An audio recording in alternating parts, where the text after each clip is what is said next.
said one this time. Hello, everybody, and welcome to the game room. My name is LukeTheDM, and it's my job to kill everyone. How's it going? It's Monday. This feels a little weird. It feels like it was just the other day that I saw you guys, but because it was.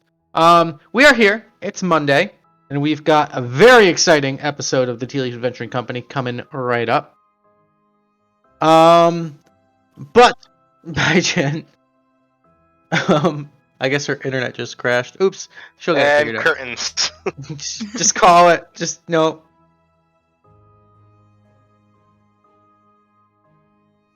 Okay. She's back. We're back. Oh, it's all good.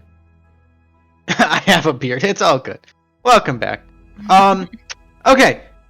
Tonight we have Monday Night D&D because we're switching it up a little bit in April. So before we get right into it, we do have a few small little announcements to get through, and then we will get right into it. First things first, Thursday, instead of D&D, because we did a little swap-a-rooney, Thursday I hear there's going to be some couch co-op going down. Mr. Weewoo and Mr. Dingus are going to play some, I think it's Star Wars, Lego Star Wars, something. It's gonna be hilarious, so go hang out with the guys, have a good time. It's been a while since we've done like couch co-op stuff. That's always just relaxing and chill and funny and goofy. Secondly, to keep you guys in the loop, we're gonna have another Monday night D&D, not next week, but in 2 weeks. So we're gonna do D&D on Monday the 25th. Because some of us are cool bowler people and have a banquet to go to and are busy Thursday night. So we're just doing a little switcheroo. By some people, I mean 3 of us in this call right now. So we're going to go do that. So we'll do Monday Night D&D instead. We've got 2 backstory missions cashed in, currently waiting. One of them is Untamed Scribe, who plays cricket, whose life is about to get a whole lot more complicated, but happy news. So when she gets settled and things get cozier for her, we will definitely have some werewolf punching goblins in the Howling Wood in this backstory mission. So that one's just kind of been like priority X'd, but it's there, it's happening. We've talked about it extensively. It's gonna be a good time. The other backstory mission that's in the bank is the door story for Vorden Hingle, played by Dr. Dingus. That's going to be all sorts of chaotic fun. We've talked about it a little bit already. That one's in the works. We're looking probably like June-ish, I think. So we'll get that one up and rolling and announce once we like settle in on a hard date. We'll have that announced for you guys. I want to announce again that the Tealeaf Adventuring Company is still like hard drive actively recruiting. So if you've got friends who are new to D&D and want to get started, or people that have been playing for years and just don't really have something to play, or if you're looking for like something more casual and you don't want to play like every week, TAC is perfect for all sorts of players like that. We can basically accommodate just about anybody. So yeah, definitely, we've had people try it once, didn't like it, not for them. I'm all for that too. I would just want to spread the joy of Dungeons and Dragons to everyone in the land. That is my mission.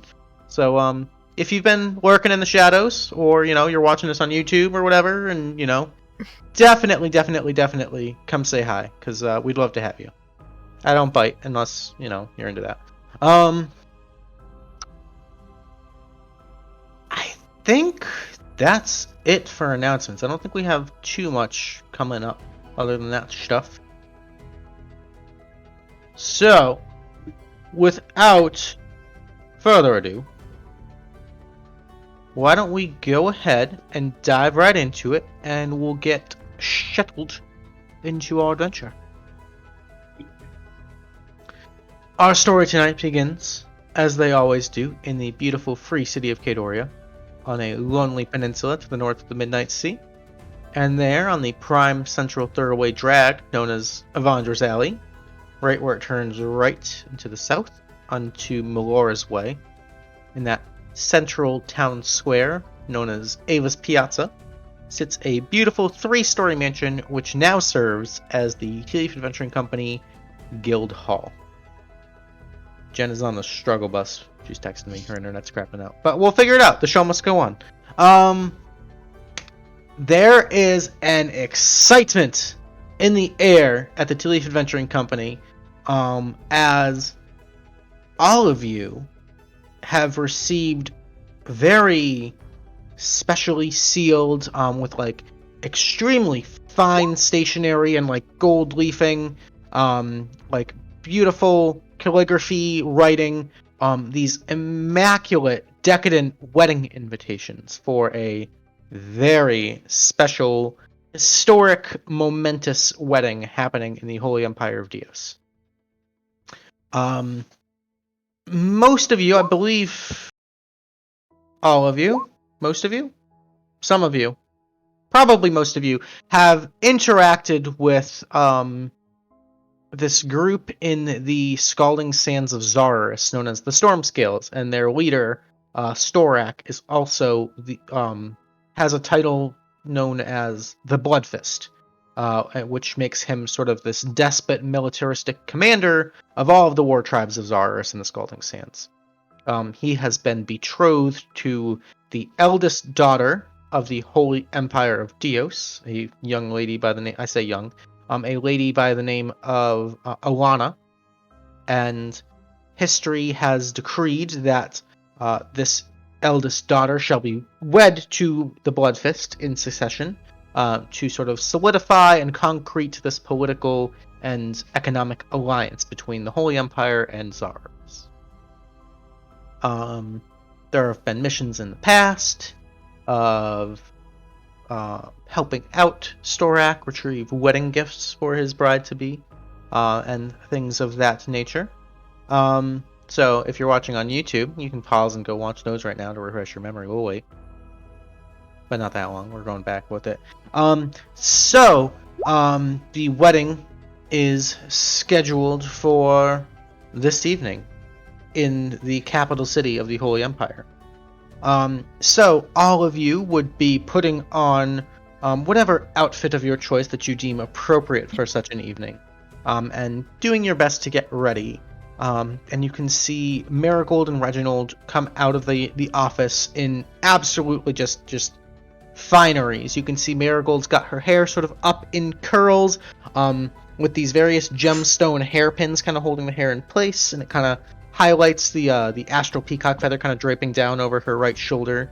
You can see she's got this like rather modest sort of like high neckline, this sort of sky blue dress that sort of comes down, has sort of a leg slit down the left, that is very just light and simplistic but naturally beautiful.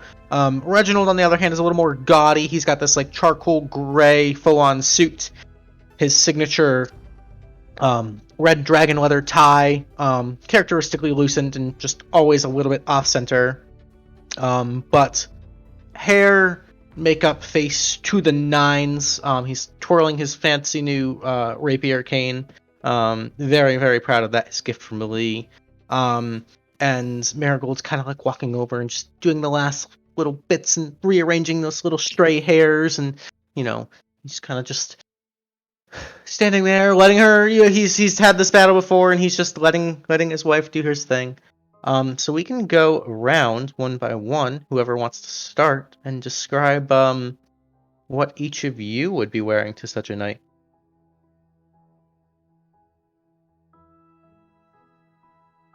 Don't all volunteer at once.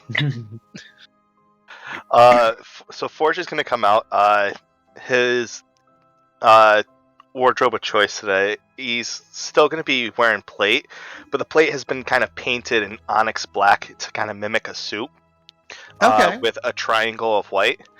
And then right on the neck, right where a necktie would be, there's this metal golden bow tie. And if anyone reaches out and touches it, it spins loosely. So if anything bumps into it, it's just going to spin. It's very well oiled. I love it. That's awesome. Alrighty. Anybody else? Snaxx will just be wearing a very generic black suit, black and white with black tie. I'd like to believe that it's probably a size or two too big for him. So there's a little looseness there. He's kind of waddling around. Yeah, maybe it's made more for a dwarf than a kobold, but that's okay. You know, The you make sleeves are do with what dragging you along got. the ground. Oh, pretty much, yeah. We're getting to that point. But you know, otherwise it's a fine looking little suit. Looking snazzy. Still some inspiration from the alternate timeline there. Your meals, yeah. Absolutely. Okay. I like it.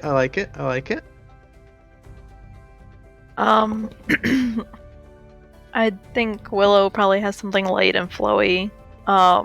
Maybe like a dark purple this time. Ooh, compared to the last ball she went to. And her hair is probably like in some kind of half up, half down do. Fancy. Okay. Very nice.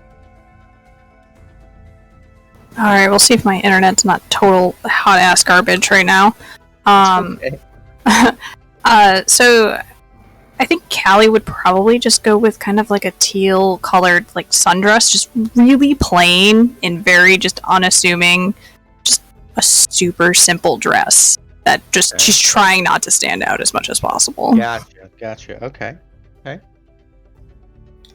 Ciarenne would wear her ceremonial robes because that's, what you wear when you're technically a priestess, right? So she'd wear her ceremonial robes and most proper outfit she had. Okay, fair enough.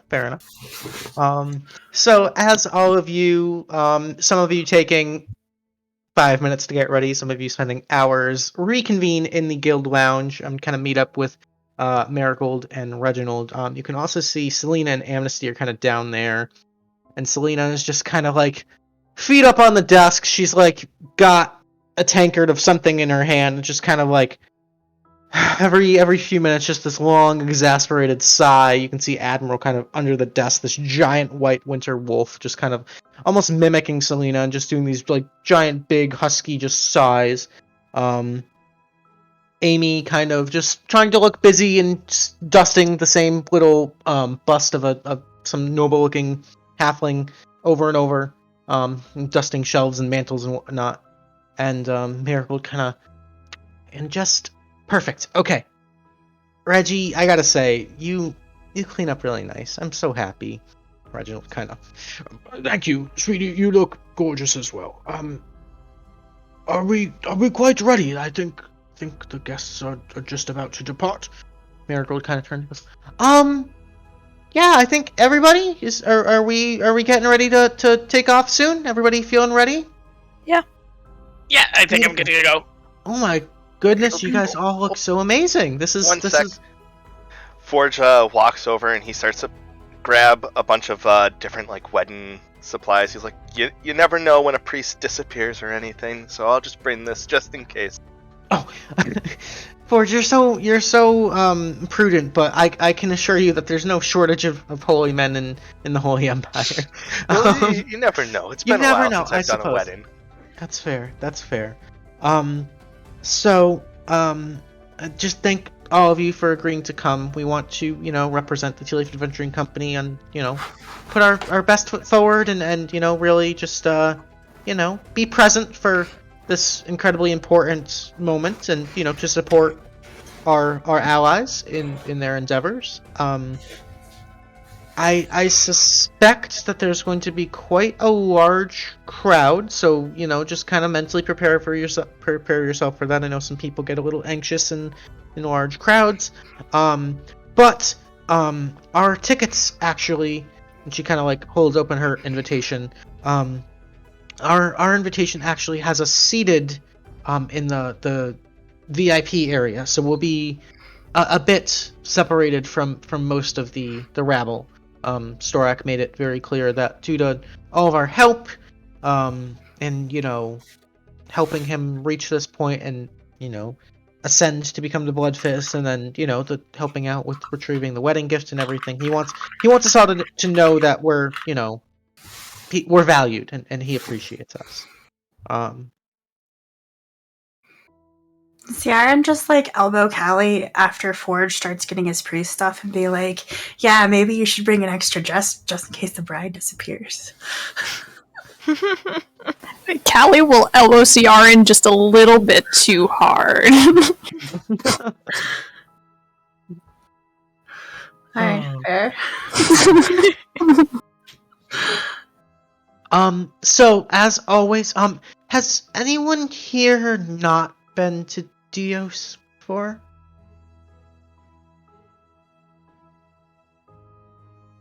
Maybe. I'll just kind of Been there reiterate. once. I suppose. It's an old school sort of place. Very prim and proper, we'll say.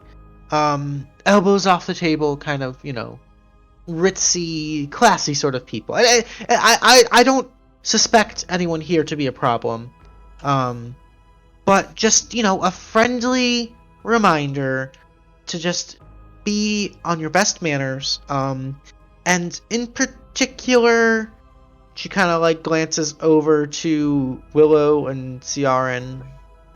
They're not super keen on. Oh yeah, the magic thing, right?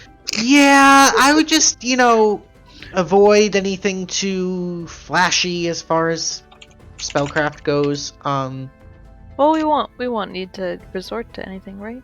No, I mean it's just a party and the ceremony and everything, and then probably Yeah, dinner. nothing totally ever happens at parties that we've been at. Not like the last time I had to break out some spell. Listen, I didn't expect to get stabbed by a Rakshasa. It's fine.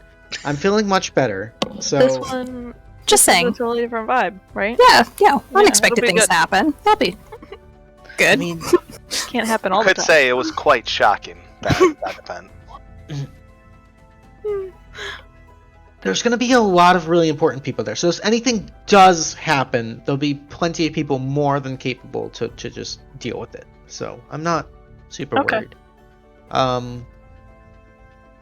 So just on our itinerary, and she kind of pulls out and like unfolds the invitation. Hers seems a little bit more involved than the ones that were given to you.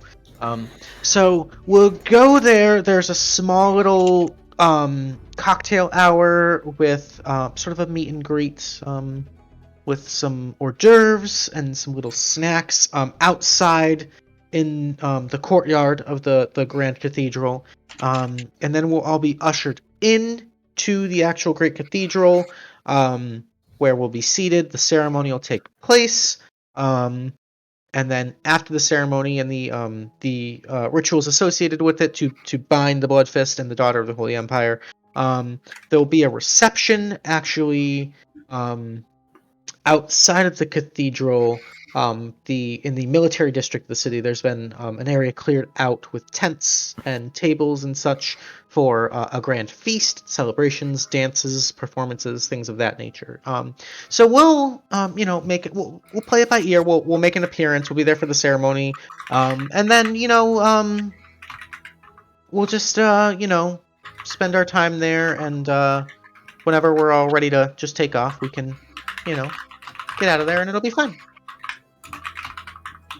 Does anyone have any questions?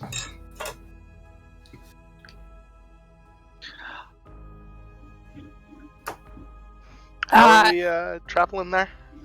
Oh, I'll take care of that. I plan on. I've already actually notified some of the Silverhand guards that will be arriving through a tree in the courtyard. So it's not unheard of. They're expecting us. So. Are there like any weird customs or things that are gonna happen that we should be prepared for and know about? I mean,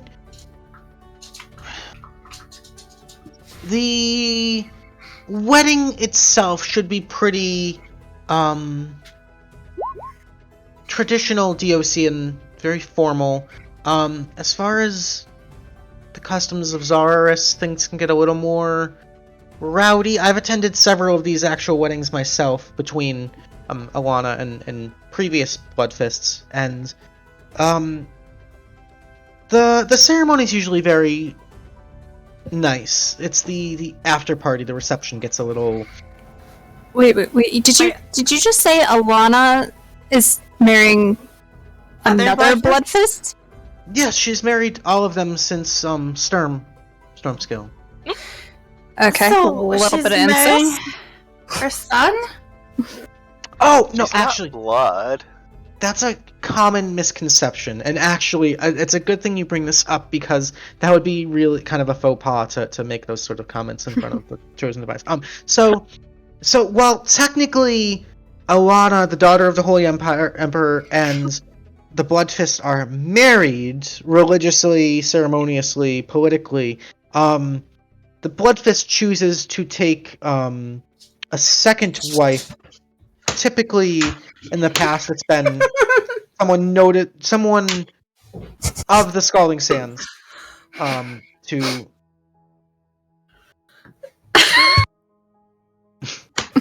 What am I missing Callie! something? Callie, do you hear that? Callie! I am trying so hard not to. I Okay, don't do second fiddle. but Callie! Callie! Wait, Callie, that's not what you told me the other day. Oh, wait, was that third? That's something a little different. Okay. But yes. So there's actually. I mean, okay. Between all of us, and she kind of like lowers her voice and leans into. It is kind of weird to like be married to the same person that your dad and your grandpa and your great grandpa and your great grandpa were married to. That's a little different, but we have to be respectful of their culture and just know that, you know, and realistically, again, she kind of leans in a little bit further. Emperor Graydon is very privy on keeping the holy bloodlines clean, and so to dirty it with the blood of barbarians from the south is probably not. There's no sex. It's just a status thing. It's just a political marriage, really. So does she have someone on the side now too? Then don't think she's ever. I don't know. That kind of explains a lot, though. Oh, I never really thought about it. Like, It's more of an entanglement. Possessive bitch. Anyway, so, we'll go there, we'll mingle, I mean, good chance to meet a lot of the, upper crust of Diocene society. Maybe make some good connections there, and then we'll have the ceremony, and, again, we'll stay for the reception, but, it gets a little, the drinks start flowing and everything, and, And Reginald kind of pipes, yes, and don't forget that we've, the Tealeaf Adventuring Company has provided the most noble and eloquent of wedding gifts on behalf of the Tealeaf Adventuring Company.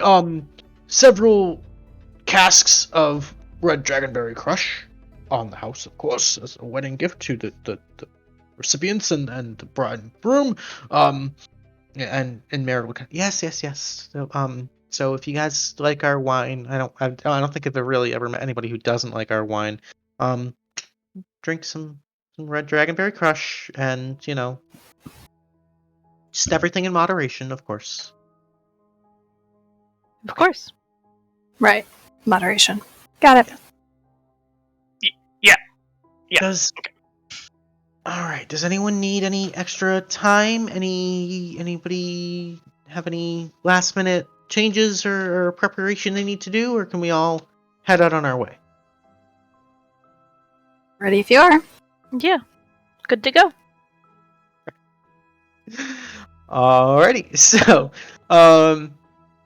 Marigold and Reginald will lead you out into the courtyard, past some of the monuments and the flower beds that are just absolutely beautiful with all the love and effort that goes into taking care of them, to sort of this massive central oak tree that sits in the middle of her courtyard, and Marigold kind of stands off to the side and lets you all line up.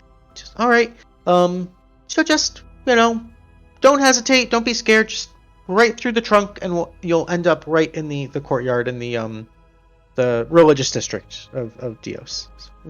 3, 2, 1, and she kind of like drags a finger down the center of the trunk of the tree, and you hear this like almost like unzipping sound as the bark almost like peels off, opening up a doorway that leads through the trunk of this massive tree. And she kind of just like ushers all of you one by one, quickly, through the tree, and then is the last one herself as the tree kind of zips back closed behind her. And you all step out immediately. Kind of the sound of a party instantly overwhelms you. There's sort of this like light, fun sort of folk music just floating through the air. You can see there are servants walking around with silver trays, all dressed in very elegant finery. Beautiful flower arrangements everywhere, all over this absolutely imposing, like, Greek Parthenon monument of a cathedral in front of you. There's a 100-step marble staircase leading up to 8 of these massive, 4 on each side, these massive imposing marble pillars, and you can see on the cathedral beyond there are these gorgeous mastercrafted stained glass windows with the holy symbols of 8 different deities kind of wrapping around one wall, around the front and around the back.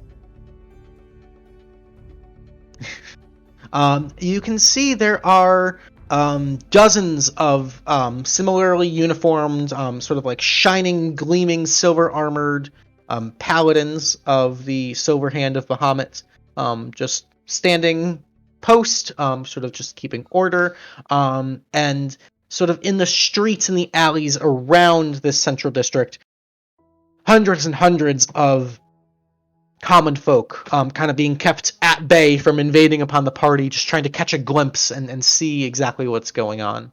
But as you step out, Marigold kind of dusts off a little bit of bark and sawdust that had kind of gotten on her, and she kind of looks around and... Alrighty, here we are. She kind of gives you all like a nervous smile.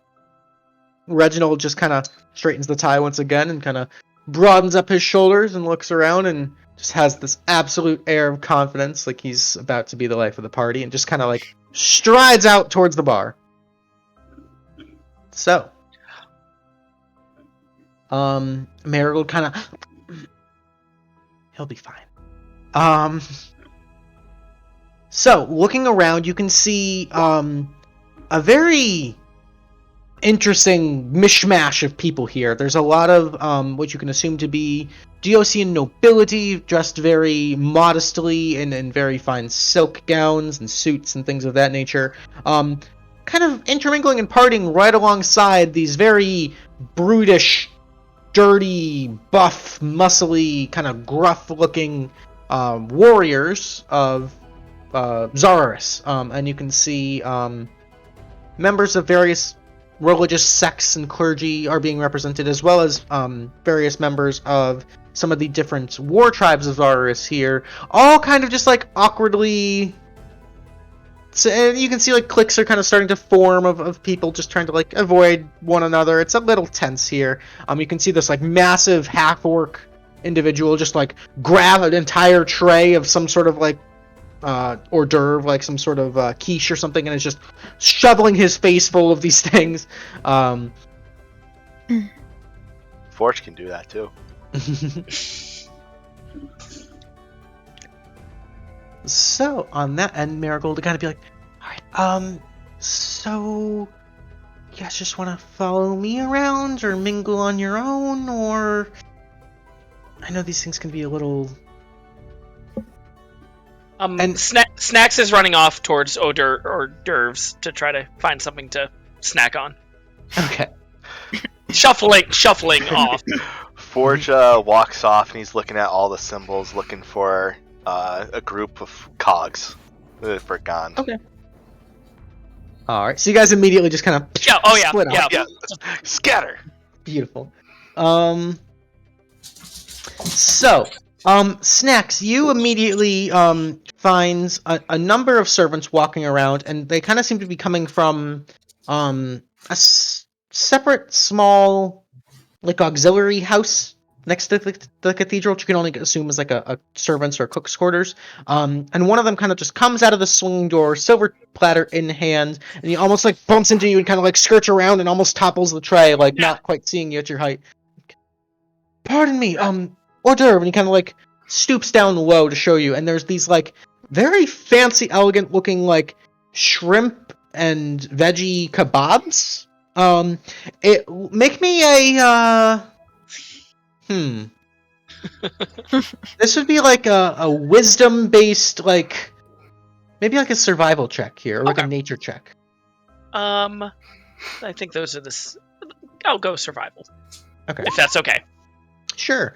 Lovely. The best you can ascertain is that this appears to be like a spicy Scalding Sands style meal, but it's like a mimicry of it. It's like someone from Dios is trying to cook in a Zarus style, and yeah, fuck it, why not?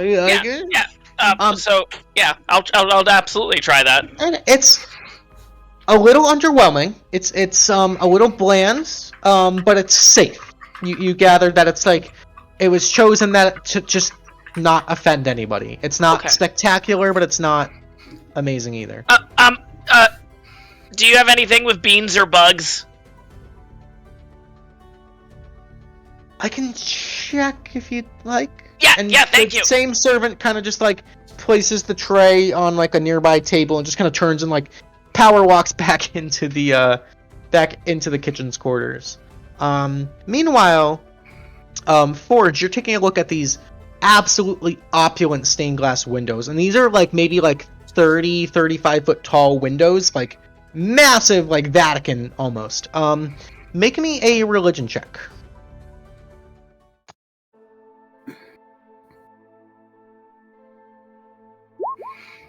All right. So being a holy man yourself, you are in particular looking for the holy symbol of your god.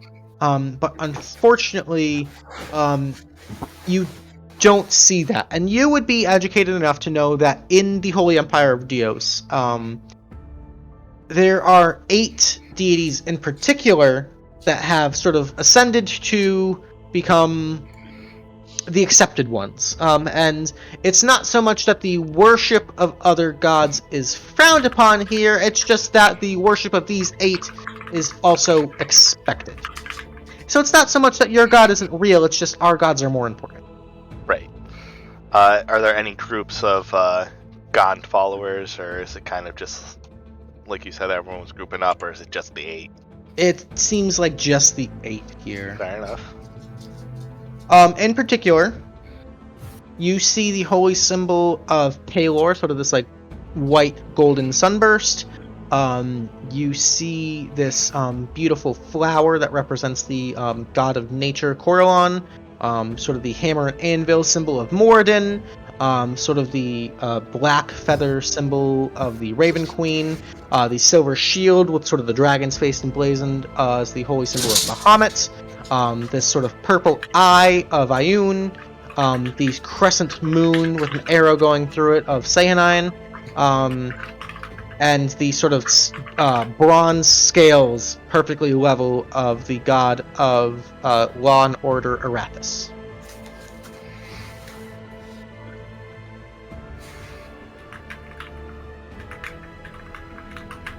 What are the rest of you guys doing? I'm gonna make a beeline and follow Reggie to the bar. Okay. So as you follow Reginald to the bar, you can see there's quite a line, mostly of people of Zarus you gather, and there's just like a small pair of human bartenders that are, just dressed in like simple black, button-ups, doing their best to keep up with the orders, and very quickly it seems running out of ale. But you can already see Reginald has struck up a conversation with what appears to be another fellow halfling woman, and also a gnomish woman you can see. And I will actually drag their tokens onto the map here real quick.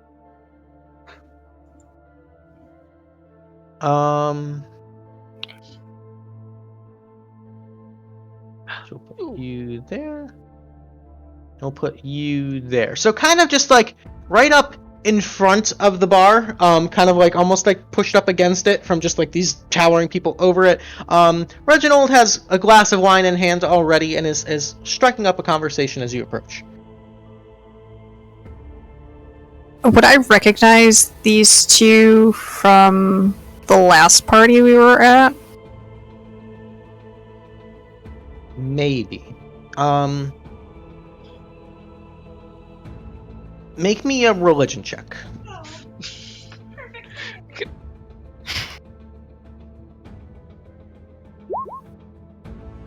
So based off of the way they hold themselves in their dress, you immediately recognize these two people of importance in the sort of religious hierarchy. As far as names, I don't believe Callie's been on a mission that would have met either of these two.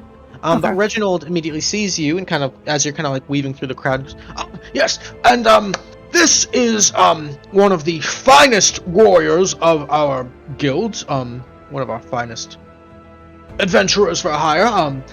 May I have the pleasure of introducing you to Callie.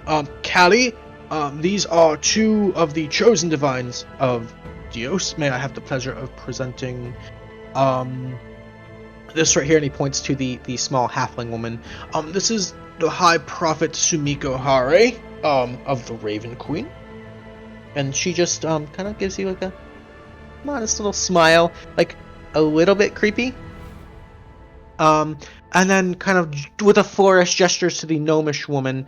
And this is Curator Lorila Falcor, the head priestess of Ayun here. And Lorila will kind of give you a small bow. It's a pleasure. Callie, was it? And she kind of like extends a hand directly up to shake your hand. Callie will very gently take it. It's totally a pleasure. It's all mine. Callie, can I get you a drink, darling? Whatever the strongest thing they have is. Excuse me, And he kind of like turns around to get you a drink. What is Willow and Ciarenne up to? I'm gonna stick with Marigold on this one. Okay. And Ciarenne? Okay.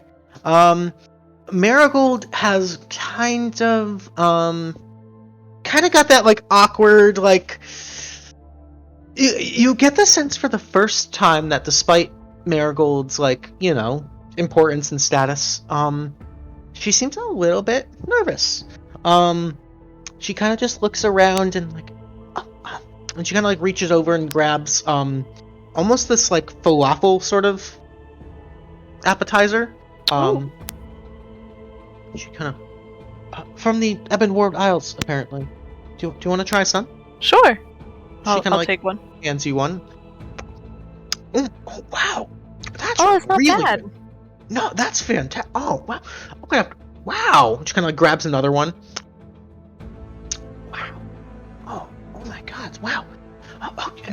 And as you guys are chowing down, an individual, this absolutely gorgeous, you would recognize her as almost like an elf. She's like very like high elven features, but they're almost exaggerated slightly. Which you being an elf yourself, Willow, would recognize this. She is not a normal elf. She's what you would call an Eladrin, which is like a super elf. Okay. And so this very almost like pale white, almost bluish skinned woman with sort of this like icy eyes kind of like glides forward and happens to grab a falafel off of the same little platter. And she, pardon. Wait a minute, I think I recognize you. Me or Marigold? Oh, hi, Marigold. Of course I know Marigold. Her voice is like almost a whisper as she sort of talks. You were in Umalbo. Not. Yes, maybe. I likely. Marigold, how are you feeling after that? I know after the incident, we were all worried, but, and Marigold kind of, oh, yeah, yeah, that was kind of embarrassing, huh? Yeah, I'm doing much better. It was a few months of bed rest, but, you know, just little R&R and slowly getting back into it. She kind of gets a smile. I'm so happy to hear that, sweetie. We were seriously worried about you. Anything the Nine Divines can do to help. Honestly, we're always here for you after all you've done for us. I'm so sorry. I do forget your name. Oh, I'm Willow. Well, pleasure. And she kind of like just gently grabs your hand. It's like the softest little snowfall of a touch. You can call me Serenity. Serenity Lyodon. And Marigold kind of goes, she's so modest. Serenity is a reverend of the goddess Cyanine of the moon. Oh. Yes. Very important here. Wow.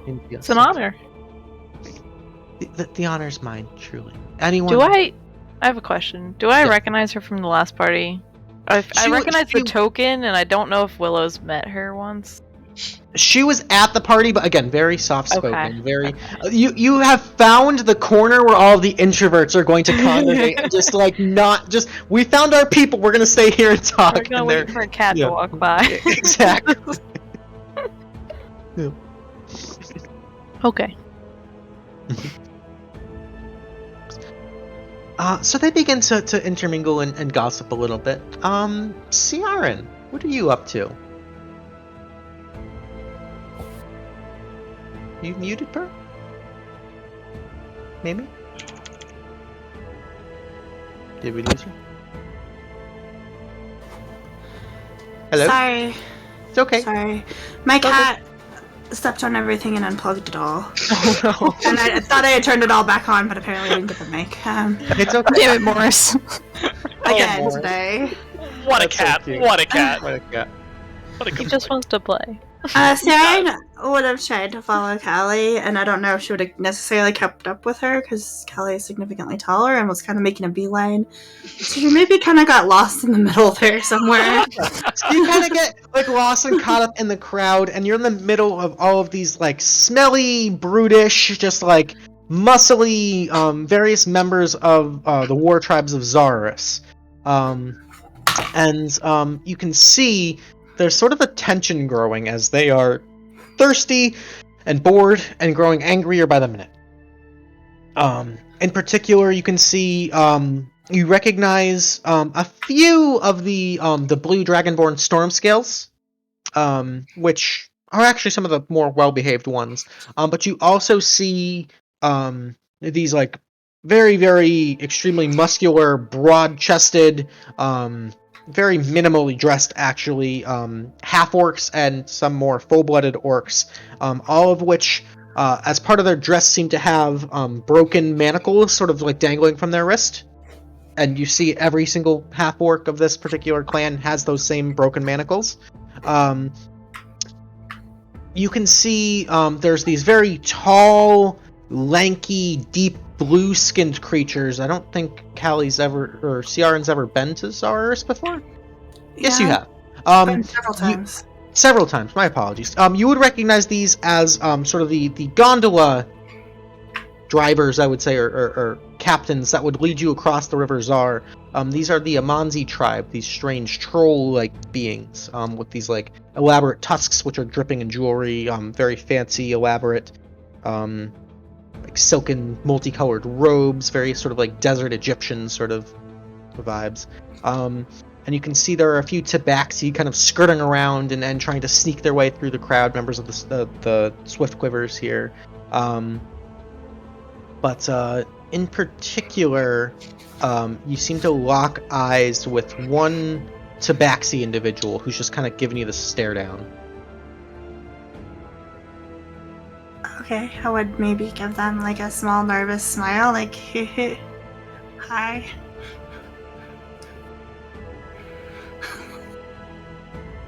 Kind of gestures for you to come closer. Ciarenne's gonna like look left and right, like as cautiously as possible, and then just be like, whatever. What's the worst that could happen? The wedding. Kind of amble over.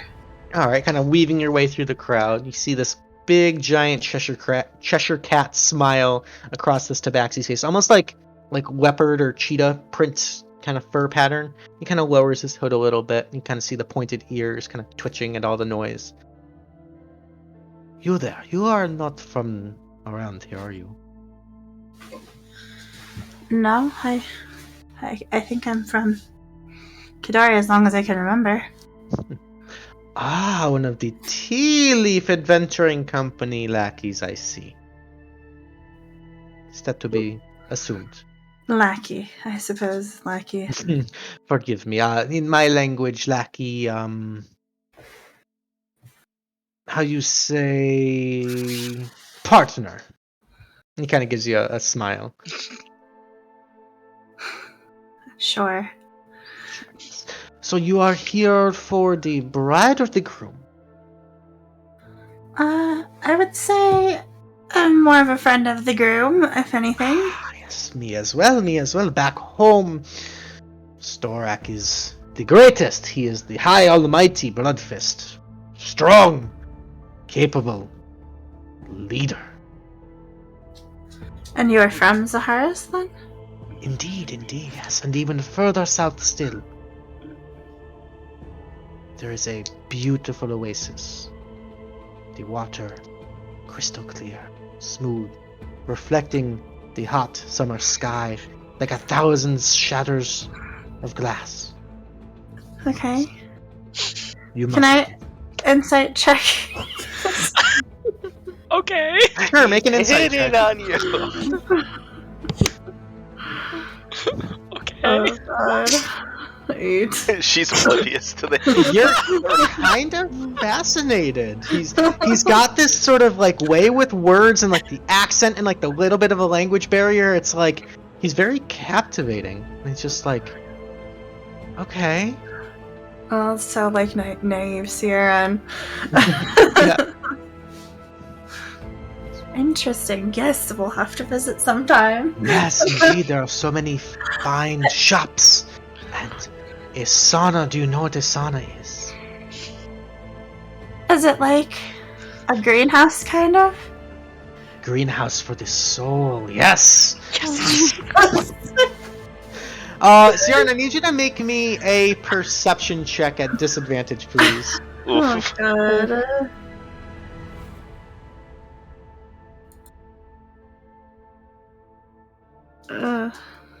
Didn't come over for some reason. Uh-oh. Oh, it just took a minute. Alright. So what you don't notice is just a slight little tug on, there's a little coin purse on your belt, presumably where you keep your gold, and a tiny little goblin's gonna come over and with a 18 sleight of hand check, manages to steal about 5 gold from you. It's fine. Sarah doesn't carry much gold on her anyways. It's nice. And just as yes, surely you must come someday. But I think I hear the wedding bells, yes?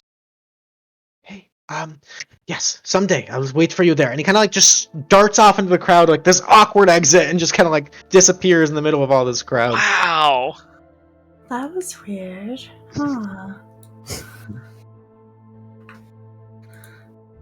And as this happens, maybe on an air of good luck or simple serendipity, you all hear in your various states of intermingling and gossiping and drinking, these very deep wedding bells start to chime, just this heavy toll, dong, dong, and then suddenly, answering the call, other bells and other towers all around the city begin to chime and sing, and it's this beautiful sort of discordant cacophony of wedding bells, and you can see various bits of rainbow light almost begin to just like pour through some sort of divine magic, begin to just pour from the otherwise like overcast sky, just rain down, almost like guiding you into the cathedral. It's this very like beautiful, awe-inspiring sight.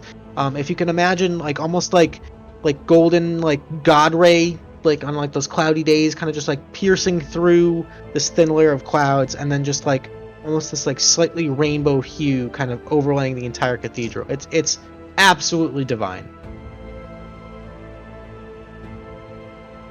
And as this happens, you can see people kind of perk up and listen, and as the bells begin to sort of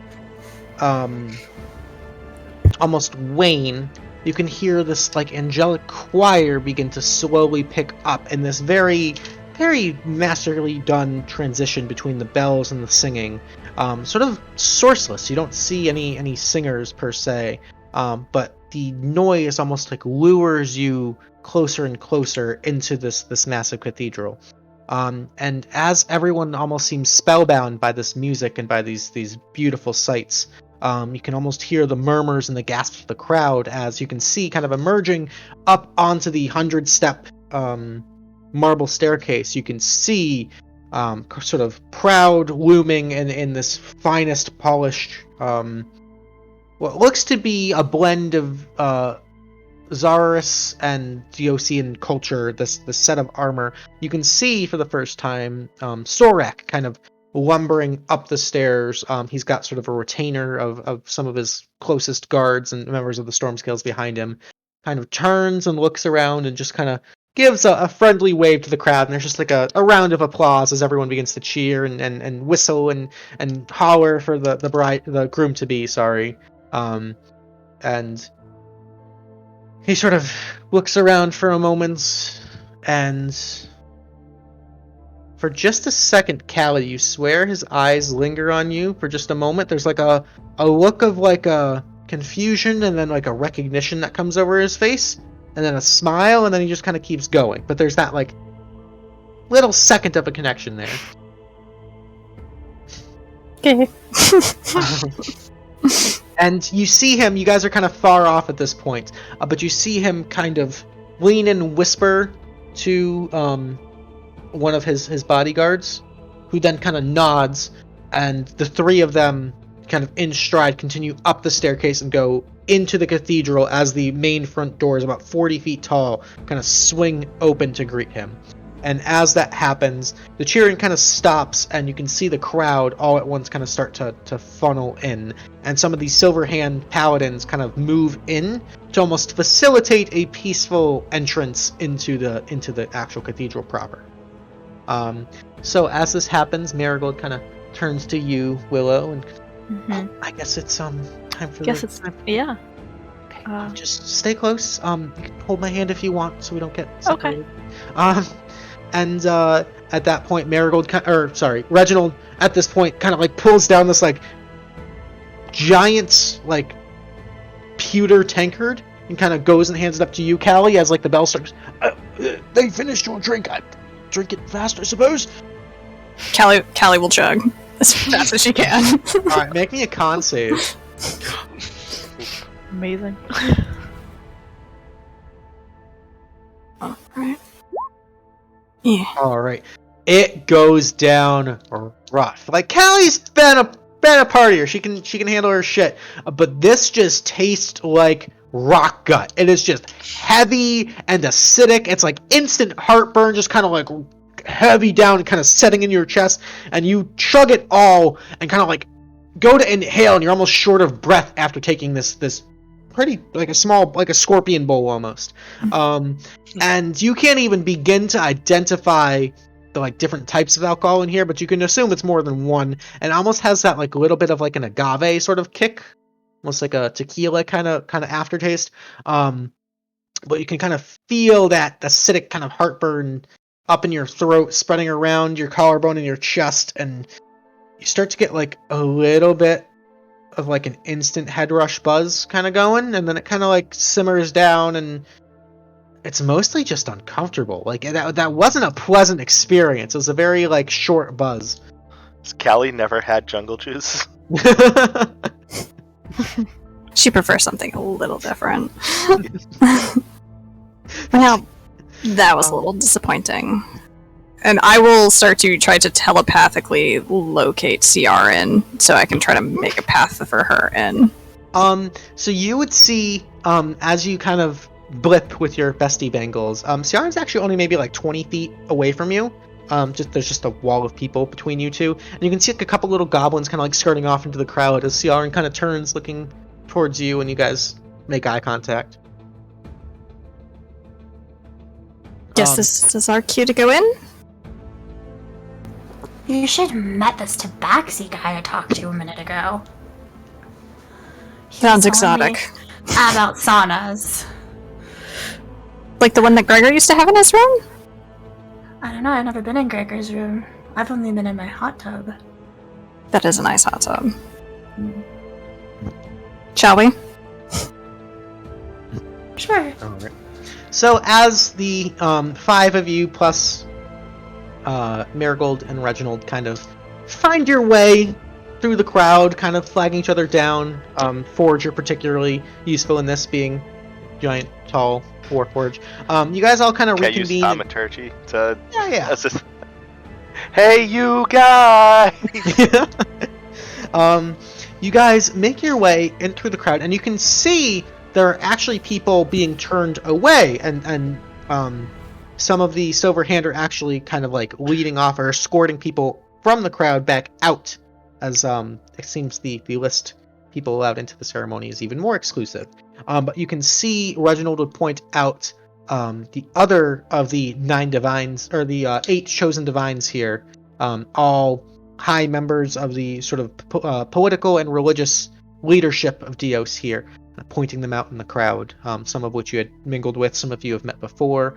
But as you actually pass through, standing, actually guarding the door itself with this massive lance, is someone I believe a couple of you might have met. The Grand Vicar, I'm sorry, the Grand Justicar, Rivan Nemoris. It's this extremely tall, about 7 foot, male silver dragonborn paladin and the leader of the Silver Hand, personally greeting each individual guest as they're allowed in, and you can see kind of the ocular pat down going on as well, just scanning everyone, making sure nothing too egregious is being brought into the cathedral.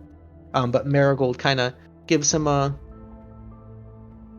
curtsy, and Justicar kind of gives a nod. These 6 are with me, and he just lets you all aside and into the cathedral itself. As you enter, the music and the singing gets louder, this sourceless, beautiful, angelic harmony around you.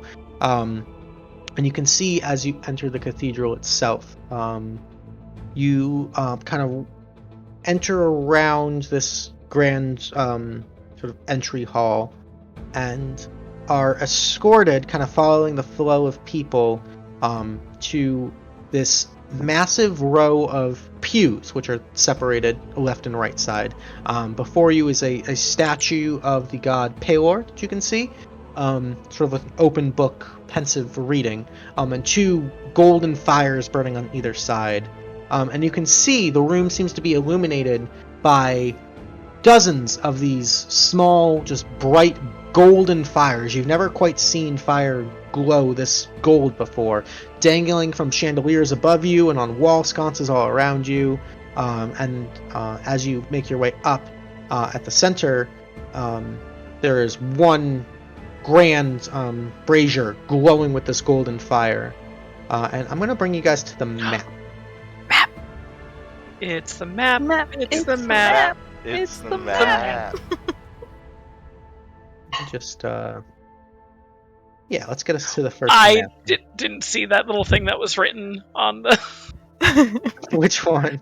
Hey girl, you good at geometry? Oh yeah. Alright, so as you enter, it seems like you guys, in kind of waiting for, this is a very big map, by the way, in kind of waiting for the, or regrouping outside, you're some of the last to be let in. But as you sort of enter, you can see this great hall. It seems like most people have kind of seated, and you quickly gather that The right side is the groom's side, and the left side is the bride's side. Marigold kind of steps up, holding Reginald's hand, kind of steps into the middle, and kind of scans around, looking. We're not in initiative or anything. You guys can kind of like slowly follow if you'd like. But kind of looking in the pews, she turns and you can see, kind of turning back and like waving enthusiastically is this like bright electric blue haired with this like kind of floppy mohawk little gnome, kind of like standing up on the back of the church pew, kind of like waving. You could recognize this as Synth stands it, kind of like flagging you guys down, waving you up to come sit with her. And Marigold, oh, I didn't know Synth was actually invited. Wow. Okay. Yeah. Let's go. And she kind of like makes her way through. You can see other bits of sort of the upper echelon of Deocean society on your left, kind of all watching and giving slightly judgmental glances. On the right, the more brutish, tribal, primitive members of different war tribes of Zarus, as you make your way slowly down the aisle, kind of step by step. And Reginald and Marigold kind of slide in next to Cynthia there. Oh my god! Oh my god! They're all sitting on my lap. I love. We're all gonna squish into one pew. Pardon me. That was beautiful. And We were all really doing so well until that one you moment. really were. Cynthia kind of turns, and as the music's playing, and you can see just golden streamers of light and flowers everywhere, just intermingling with the golden fire. The light from sort of like the afternoon, like long shadow sunset hour, kind of shining through this like golden hour. It's gorgeous in here.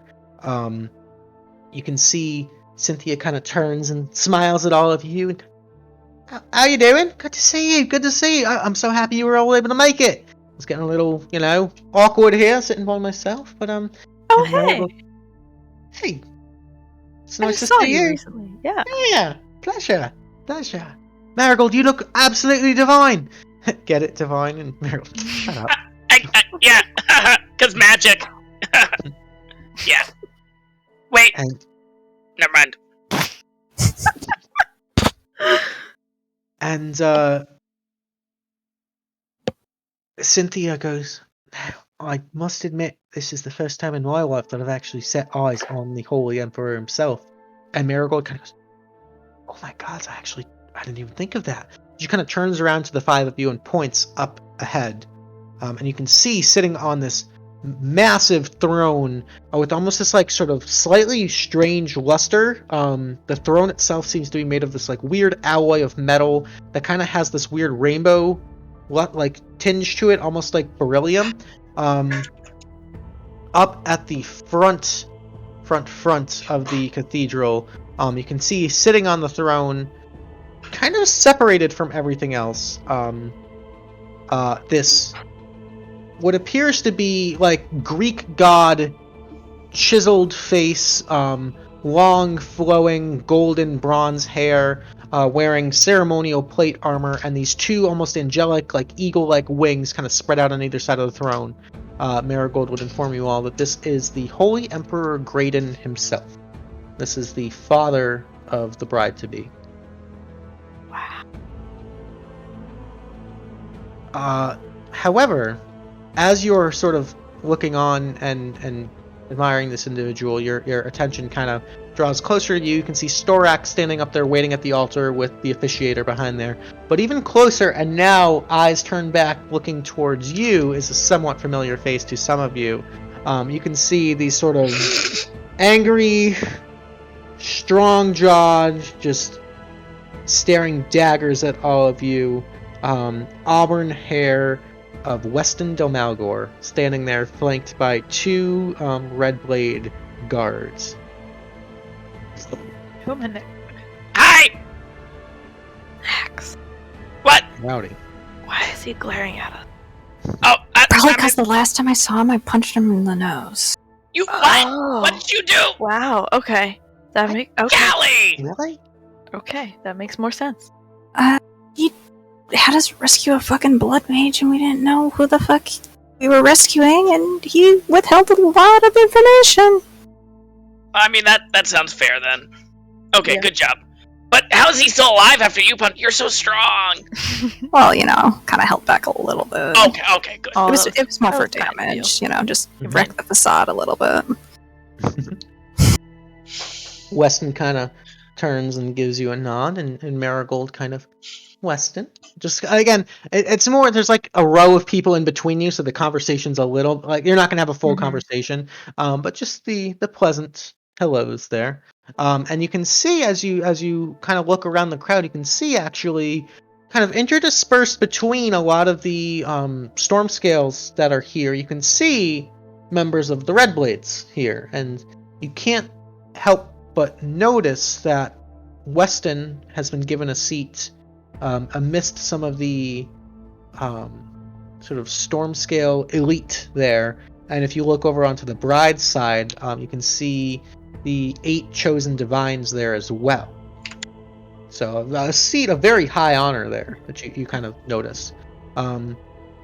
Marigold kind of leans in and kind of almost under her breath, I genuinely didn't think she'd be here, actually. That's wow.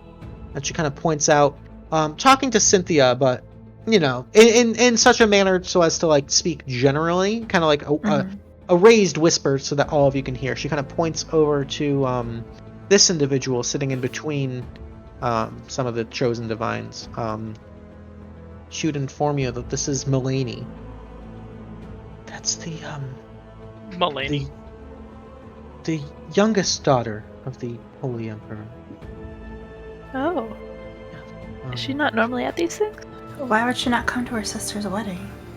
Well, Mulaney is a very shy individual, and typically stays within the confines of this cathedral to herself, studying, worshiping, praying.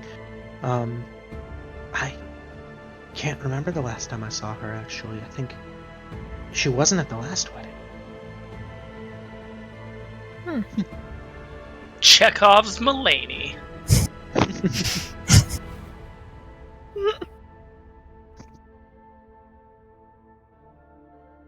All right, and you can see Mulaney is flanked by kind of as it ends. That is the High Justicar, Rivan Nemoris, to her left, and what you can only assume to be I have so many names. The on her right is the Bishop Elsha Honore, which is the dwarven paladin leader of Arathis. Sort of the two most militaristic of the chosen divines, kind of on either side of her. As you kind of sit and wait and listen to the music, and there's sort of this like air of excitement and the murder of conversation, suddenly there's like a small fanfare, and the entire crowd kind of stops and listens, and the doors behind you open once more, and slowly coming down from outside is the bride-to-be in this beautiful white and golden with just the littlest flares of red, almost like flames licking off of the dress, is the eldest daughter of Holy Emperor Graydon. This is Alana, the bride-to-be, and you can see behind her is flowing this small little I don't want to say a chicklet, but this little tiny fledgling phoenix kind of just like spiraling around her and leaving this like beautiful trail of golden sparks around her. Just this little tiny bit of fire. As she strides up, standing at the end of the aisle, looks up, and her father stands, and everyone else stands, and you kind of turn and look, and Marigold and Reginald kind of awkwardly stand up at the end there too, as the entire gathering stands, and you hear this beautiful organ begin to play this almost "Here Comes the Bride"-esque song, She can DOC light and my Nick. forge any day. As she, notably different from traditional, our weddings, she walks down the aisle herself, stopping at every row of pews and looking and acknowledging what appears to be every individual guest. And you gather she milks it. She's enjoying this experience. She is the center of attention. And for the next, what feels like a short eternity, slowly marches her way, looking and nodding to the left. Here the comes right. the bride played for the 10th time. One of those, yes. Kind of just sauntering, almost as she steps. There's this grace to her movement, almost as if she's gliding. It seems effortless. It seems there's some sort of like celestial nature to her movement, for lack of a better term. She seems to just, with ease, make her way up, kind of turning, looking at the last of some of the members of Zarus, acknowledging the small gathering of red blades that have been invited, making her way up some of the storm scales, some of the upper echelon of the clergy here of Dios, continuing around. And by this point, sort of the middle, the phoenix fledgling has sort of begun to take wider loops around her, now sort of up and dancing in between the chandeliers. And as it flies around, the golden fires, as it grows near to the fire, seems to almost grow brighter with proximity and then sort of fade as the phoenix flies away. So it's almost this sort of like small game of Snake as it flies in between all these chandeliers and sconces. You can see the trail of the lights growing brighter for a moment and then fading back to their normal light. It's pretty beautiful and mesmerizing, and you kind of see some people like their attention getting caught by the little phoenix and then kind of like immediately like catching themselves and drawing themselves back to Alana just for her to notice and give this sort of catty warm smile like, caught you, motherfucker. As she glides up, she stops and sort of looks to all of you from the Tealeaf Adventuring Company, kind of gives a warm welcoming acknowledgement, although it doesn't seem any particularly different from some of the others that have received the same. Forge bows and spins his bow tie.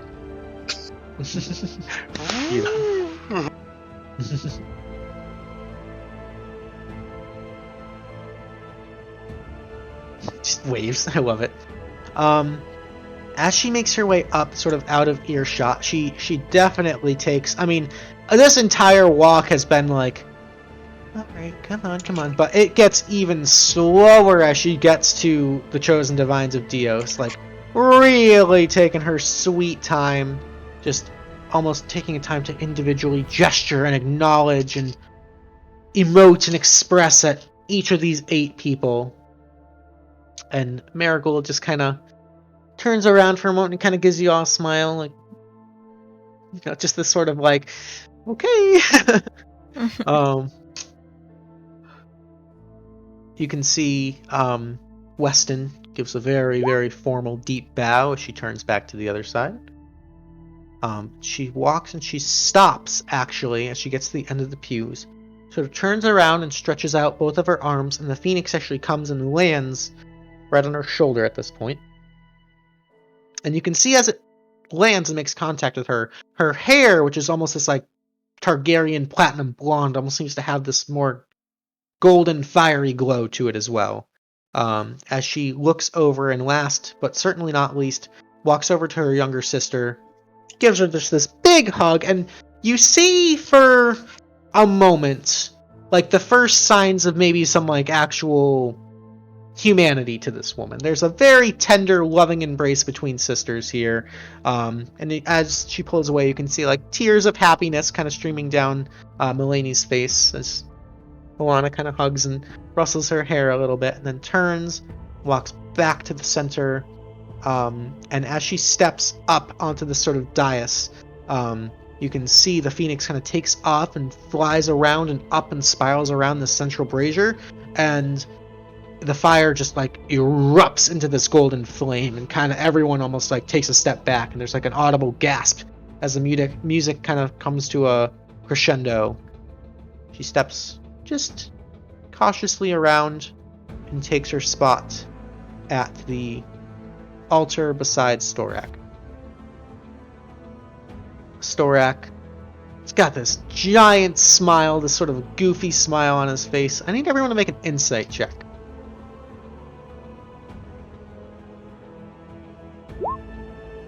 Boo. Yeah, figures. Mm. Oh, you have +6. Oh, that sucks. Yeah. Oh shit. You actually have good insight. Yeah. Oh, Ciarenne too. Oh, Jeez. Callie, you're... I don't want to speak for your character, but you've been probably paying pretty close attention to Storak this entire time. Yeah, pretty accurate. Pretty accurate. With a 17, there's... something's off about him. And... I mean, you've probably had the most interaction with anyone here of the Tealeaf Adventuring Company with Storak. You want to say he looks a little drunk standing at the altar. He looks a little, just like the way he kind of like jerks and moves, and his smile is just, his cheeks are like a little, not rosy, he's a blue dragonborn, but he just seems a little out of it. It's weird. Different from how he seemed on the steps, right? You didn't get as close of a look at him on the steps. That's fair. Yeah. It might just be that he's really freaking nervous. It's hard to say. He just seems... Usually he's very just sort of like, I'm here, let's take care of business, let's get shit done. Very confident, very... There's not a whole lot going on in his head. Normally. He seems jittery. He seems a little... off. As Alana finishes and walks up and places both of her hands in his, they grasp in this embrace. And the phoenix actually kind of flies up and lands up in the rafters and kind of seems to take a back seat. It's done its flair, it's done its show. It's now kind of settling down a little bit. You hear this officiator step up and begin to speak in this what you can only assume is aided by thaumaturgy voice, as microphones and such don't really exist here. And he speaks on in this very old and somewhat quivering voice.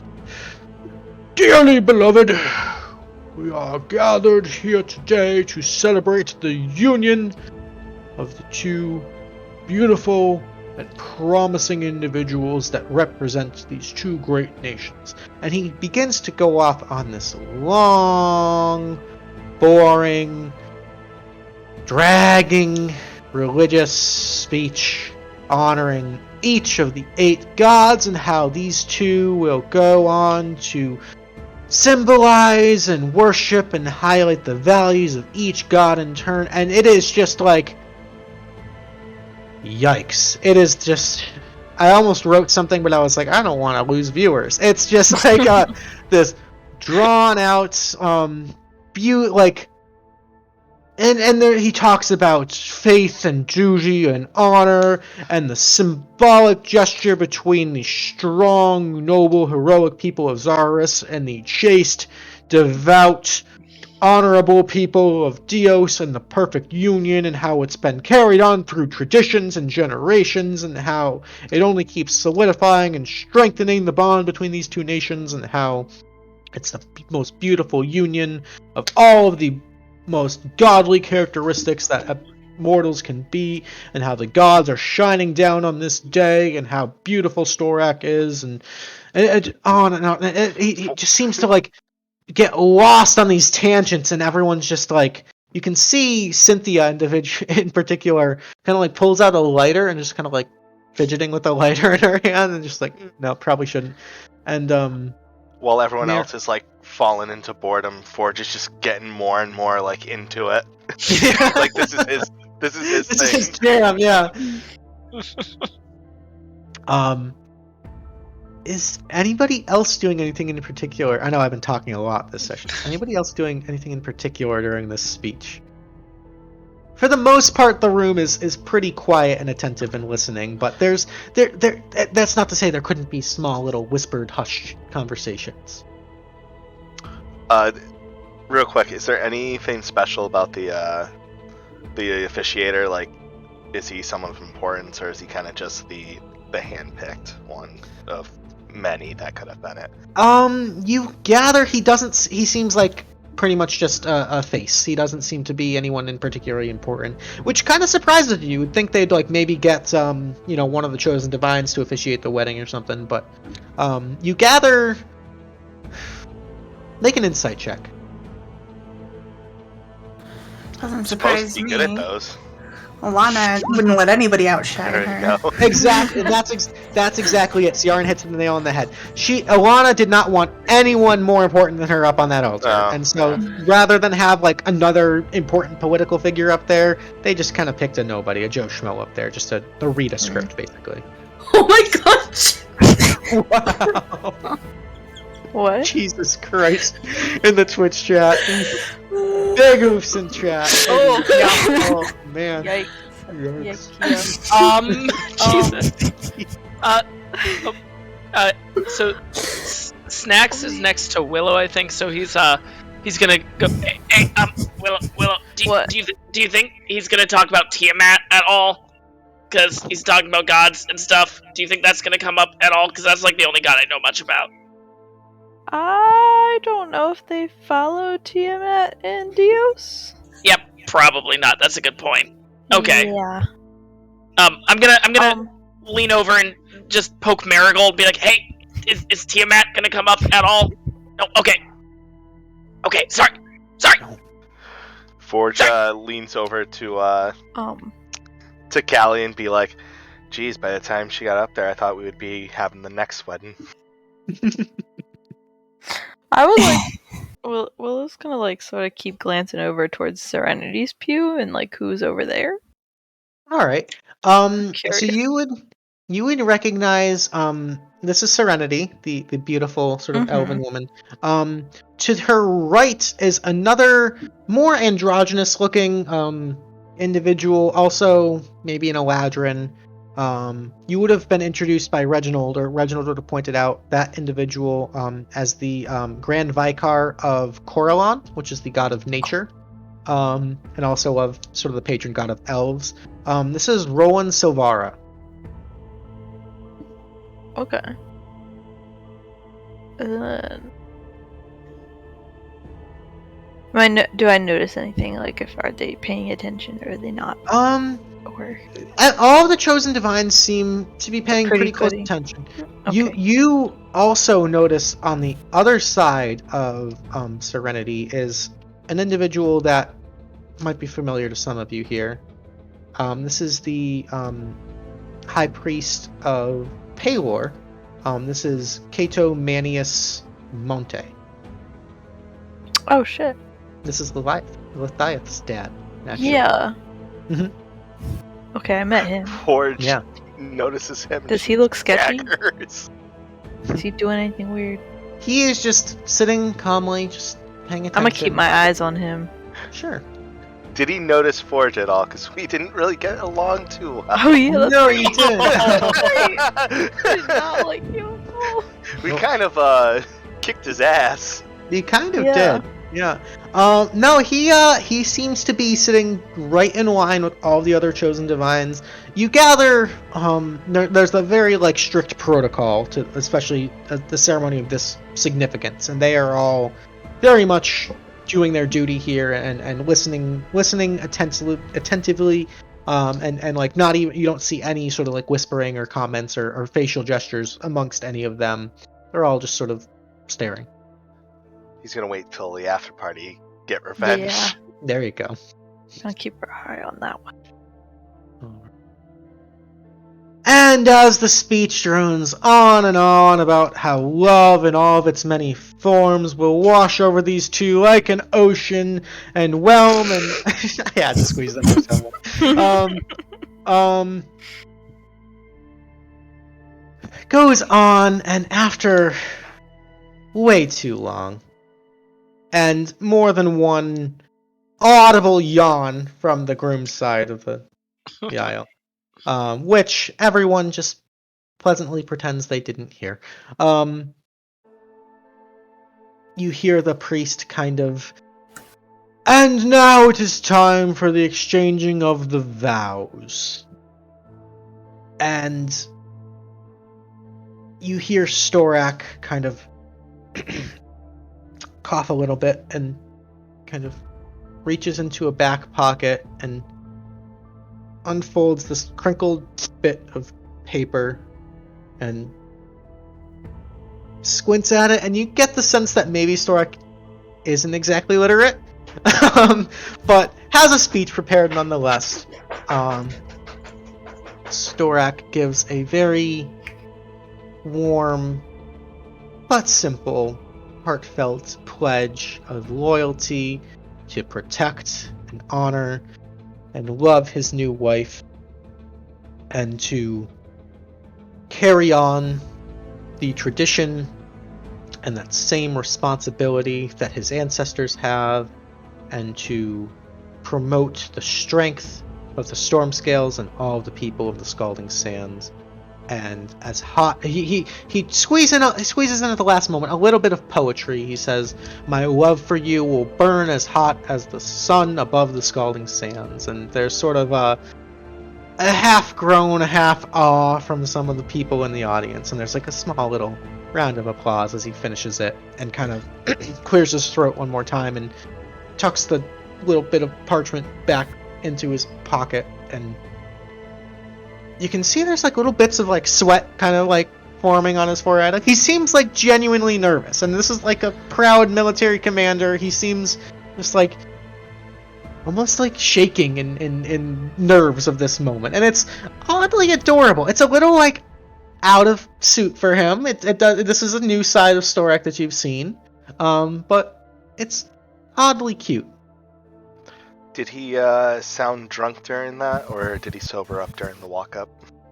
Make an insight check.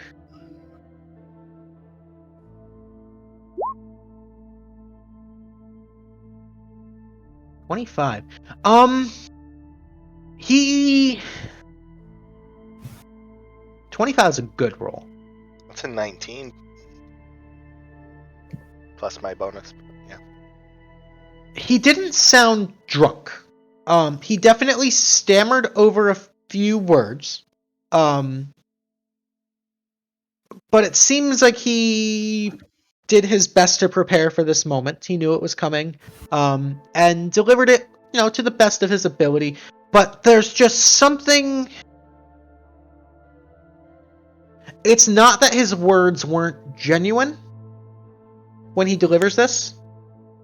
It seems like his mind is somewhere else. It seems like his focus is not directly on giving this speech right now.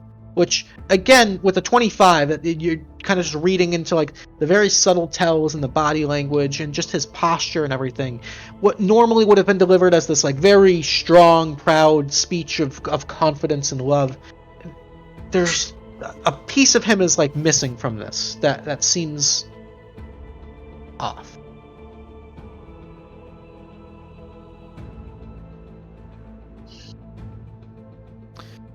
And as he concludes, and the crowd kind of gives it a small little bit of applause, Alana would return her vows, which are very clearly and very apparently exactly cookie cutter, word for word, read out of a textbook, the same vows that she has given at every wedding since she first married the first Bloodkiss. So sincere.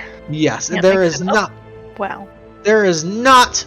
It's very elegantly and nobly spoken. She sounds very confident and charismatic, but there is not an ounce of sincerity into her words, which is a little infuriating for some. But as she finishes, especially from the bride's side, there is a small round of applause and cheering. A couple, celebrated little woos and all that. Woo! Yeah,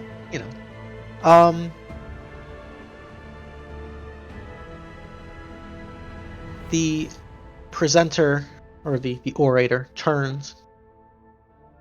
By the grace of His Holiness, Emperor Graydon, do you bestow upon your daughter and her chosen suitor once more to honor and bless this marriage with all of the divinity of your holy name and the guidance of the 8 gods above.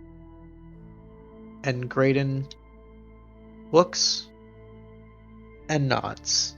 And there's just this sort of like audible sigh of relief from Storak and from a couple of the storm scale elites from above, almost as if there was like some anticipation that the dad wouldn't give his blessing, maybe.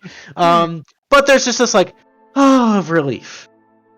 And as Storak visibly at the altar kind of of relief, he kind of coughs a little bit and kind of clears his throat, stands there. The orator kind of turns and raises his hands. Dearly beloved, please join me in welcoming this new holy matrimony between such loving, promising youths, full of potential, full of light, full of divinity, and and as he is saying this last bit, sort of inviting, almost kind of wrapping it up, you see Storak begin to cough a little bit more, and the orator kind of stops and waits for him to finish coughing for a moment, kind of stops, and you see him kind of like turn away from Alana for just a moment, and there's sort of a look of like, what's going on? And Alana, you can see her face just gets fucking furious. She is just like, kidding me? Just like staring daggers at Storak, who kind of like turns and he kind of like grabs at his throat and kind of like turns, puts both hands on his hips, and just vomits blood all over the altar. And there's just audible gasps, and you can see Alana kind of looking like, what the fuck? And as she stands up, you see some of the chosen divines begin to stand up, and there's like a mild panic that happens. And as you see him vomit blood once more, you can see the blood actually begin to rise up and form almost this sort of strange mimic shadow that then re-enters through his face, through his eyes and his nose and his mouth, and you see it just envelop him. And all of a sudden, out of nowhere, Storak's form warps and twists and breaks, and in this ungodly, horrible contortion in ways that no mortal form should bend or twist or break, he grows in size and forms this horrible, twisted, ugly, amalgamated, blood magic, mutated form of the previous Storak. Miracle. And from there, we're going to go ahead and take our short rest. Yeah! So guys, Oh boy. Miracle, we'll I be thought right you back. said nothing was gonna happen. We're going to go ahead and be back in right about 5-10 minutes or so. We'll grab another drink, use the bathroom real quick, and we'll get back to figure out what the fuck is going on. Stay tuned, you don't want to miss it.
Welcome back, ladies and gentlemen. We are back after that cliffhanger of a short rest.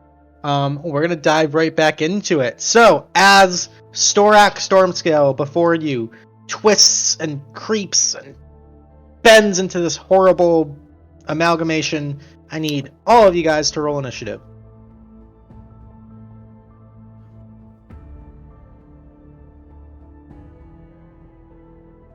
Where am I? There I am. Oh, fuck! Alrighty, is everybody in? 22, Ooh. Nice. Jeez. Forge and Ciarenne are on it. Everyone else is fucking slacking. Alrighty. Then, at the start of initiative, this creature is going to turn around, stare at Alana, and then jump, land behind the orator, and you just see him. Let me roll to hit. This is the best wedding I've been to. 28 to hit, grabs this guy up, and just, for 56 points of damage, just rips him in fucking half. Forge Blood screams and out, sinew. "No!" Blood and sinew everywhere, just raining down, and just absolute fucking gore and nastiness. And there's just this audible gasp from the crowd. Marigold's turn. She's gonna see this happen, turn and go, "You two out of here fucking now!" And she's gonna touch Synth and Reginald and cast Plane Shift on them and just get them out to fucking Nice. safety. That's the move. That's the move. And then she's gonna move 5, 10, 15, 20, 25 feet up. That'll be her turn. Ciarenne, you're up.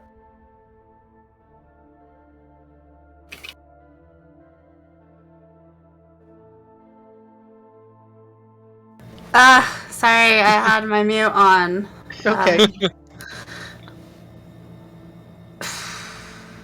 Miss. We're fine. Does this call for giant spiders? What doesn't call for giant spiders? Wait, Let's are be we real both here. gonna cast giant this spiders question. on turn 1? When Okay. Do it. Oh, Do it.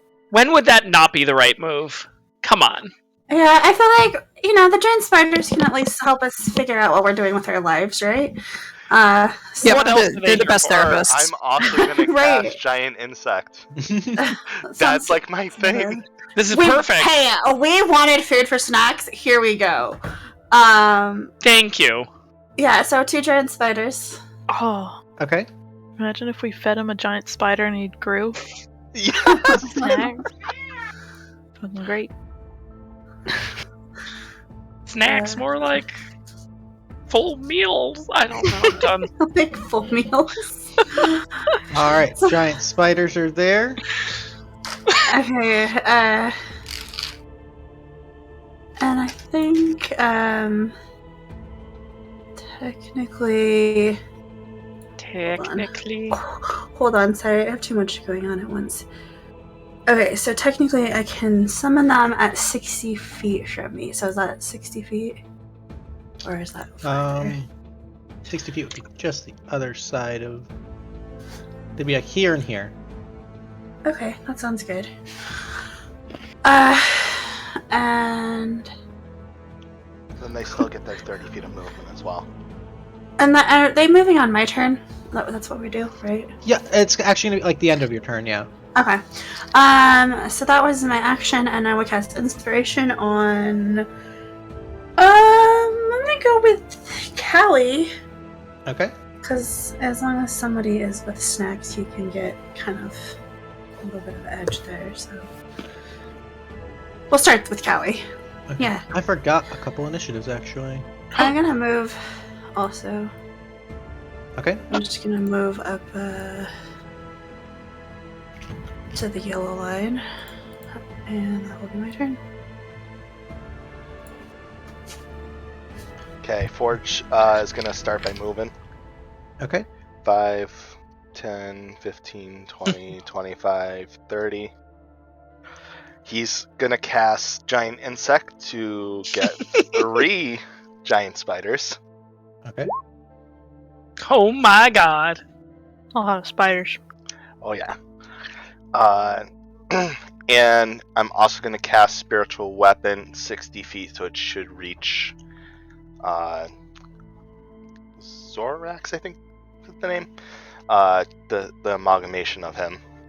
Okay. And those are going to go as close to him right away. So the spiders, because it's 30 feet. And then Yeah, so you've got I'm going to plenty of make room. all of Oh. those attacks. I didn't move mine up either. Sorry. Oh, it's Yeah, okay. do you want... Is it okay if she does Yeah, you guys her can just attack do- as well? Yeah, let it rip. You can go first. Sorry. Bite. Hell yeah! Yeah! Get it? Get it, girl? Alright, the 22 will hit for 5 points. The 19 doesn't?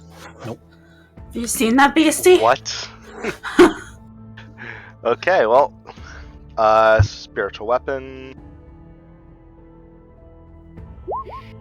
23 will hit for 9 points of force. Nice. And then 3 more bites. Go for it. One 24 of will those hit will hit. for 7. And I imagine he's passing the con save. Oh, he doesn't even have to make them. Okay, that's wonderful. And that will end my turn. Alrighty, that'll bring us down at the 12 to Callie. Callie, make me a perception check. Okay. Hi. You guys aren't gonna be happy What? I said you guys aren't gonna be happy at me. You Kill can Weston. turn around, and you see some of the other storm scales also not looking too hot. They're also coughing and God. vomiting, and some of them appear to be twisting and contorting in some not so lovely ways. Great. Cool. Cool. Okay. We'll be dealing with them in a fucking second. Oh god. Yep. I will Oh, you bonus have action reach. rage. You have Okay. reach, don't you? Yep. Well, And I drank the I- same things that they drank, though. I am going after Weston, Okay. and I will recklessly attack, and I'm activating the poison. Shit. Okay.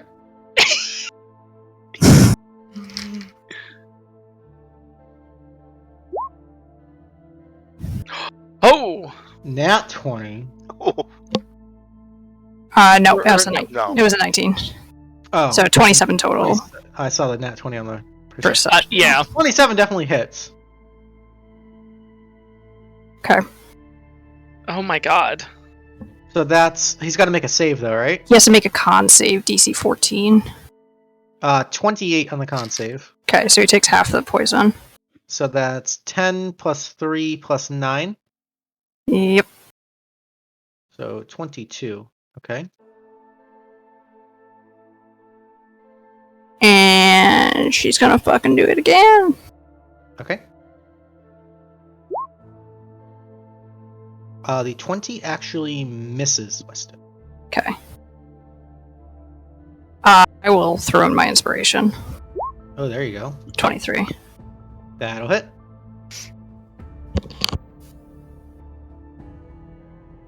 So that's another. Are you activating the poison on that again? Yep. Same thing. Okay. It's another pass, so he'll take 10 plus 5 is 15 plus 14 is another 29. God damn. Wow. Alright. And I am just going to scream out at him, "This is your fucking fault, you asshole." That'll be my turn. Alright, Weston completely caught off guard. What in the darnation? He is going to...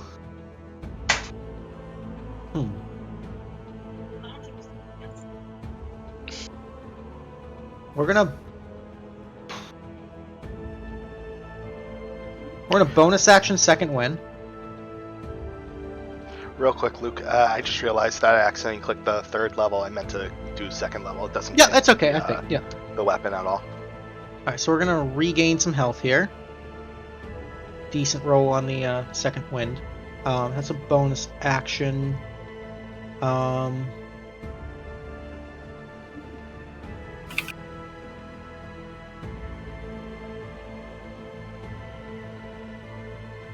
Okay.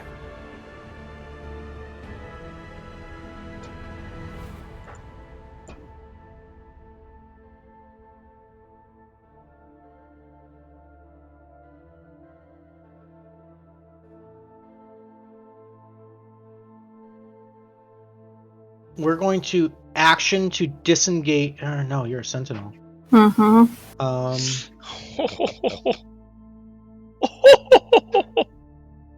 Fuck it. We gotta move up. We're gonna take you out.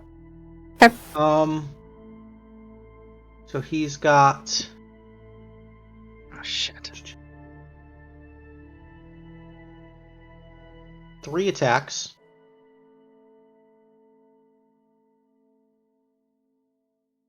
First one's a 29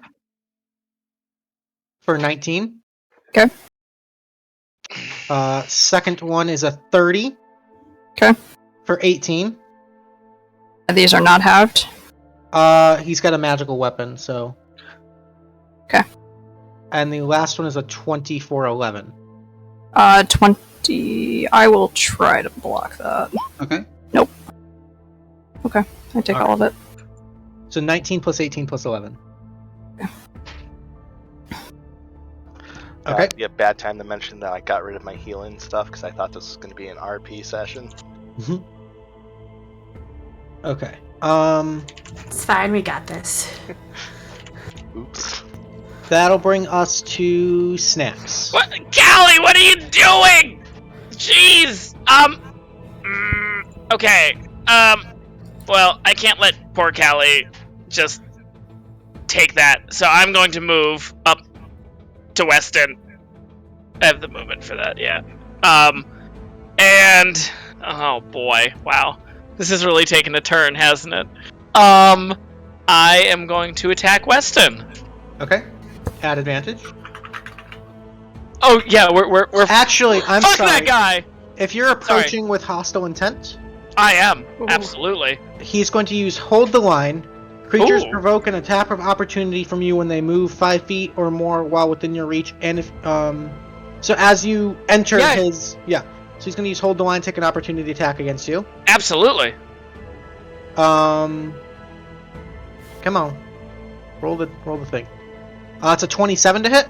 That does hit. That's going to be 14 points of piercing. I will use my sentinel to attack him back. Okay. Okay. 14 points. Okay. Mhm. So. That's Oh my god. um Okay, there's a lot that's gonna happen here. So. one sec. Yeah. No. Go ahead. Do your stuff first. I used my reaction to. Oh, but he gets more than one reaction. Okay, so I'm going to try my to God. get rid of the crit. I'm going to use Warding Maneuver. I can do that a number of times equal to Con modifier. Okay.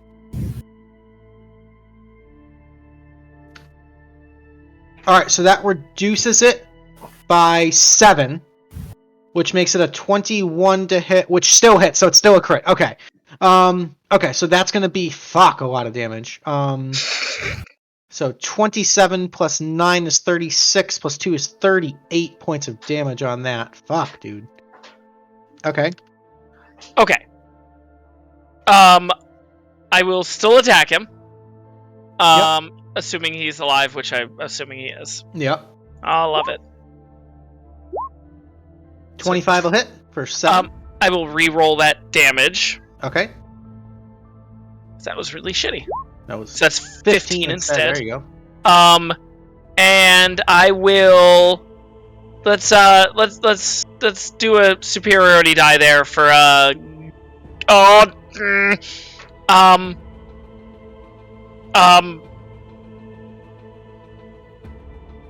goading attack. Okay, he's got to make a wisdom saving throw. Wisdom save of 15, I think it is. He fails that. Lovely. Let me. Sorry. That's 1 extra point of damage. And I throw a rock grub pot on him. Okay. Let me roll for those rock grubs after. I'm gonna attack him again. Love it. Hey! Ooh. It's a bad crit. It's a bad crit. And then I will action surge and attack him 2 more times. God damn. So 27 for 11. Yeah. And 26 for 9. And then those rock grubs, so I do something for rock grubs. I don't fucking know what it is. I should know this by now. Target's infested by 1d4 rock grubs. 2. At the start of the turn, target takes 1d6 damage. Oh, I have to hit though with it. Yeah, the rock grub has to hit. So it's it's a +0 to hit, so it's a 12 to hit, so it doesn't hit. That's so a miss, yeah. yeah, okay, cool. So there are rock grubs on him though, but they're just not doing anything. Cool. And that is my turn. Alrighty. You see all of these storm scales also turn and switch and mutate into these fuckers. Oh. Willow, it's your turn. Do these seem like Do these seem like a spell type at like switch over or more? I don't know. Make me an Arcana check, Willow. Okay. Oh god, big money, please. Oh, big money. 24. As you're watching this and you're holding your staff of sanguinomancy, Oh wait, you I get have this to- like That's right. you get this kind of weird vibration that seems to like resonate with the magic happening here.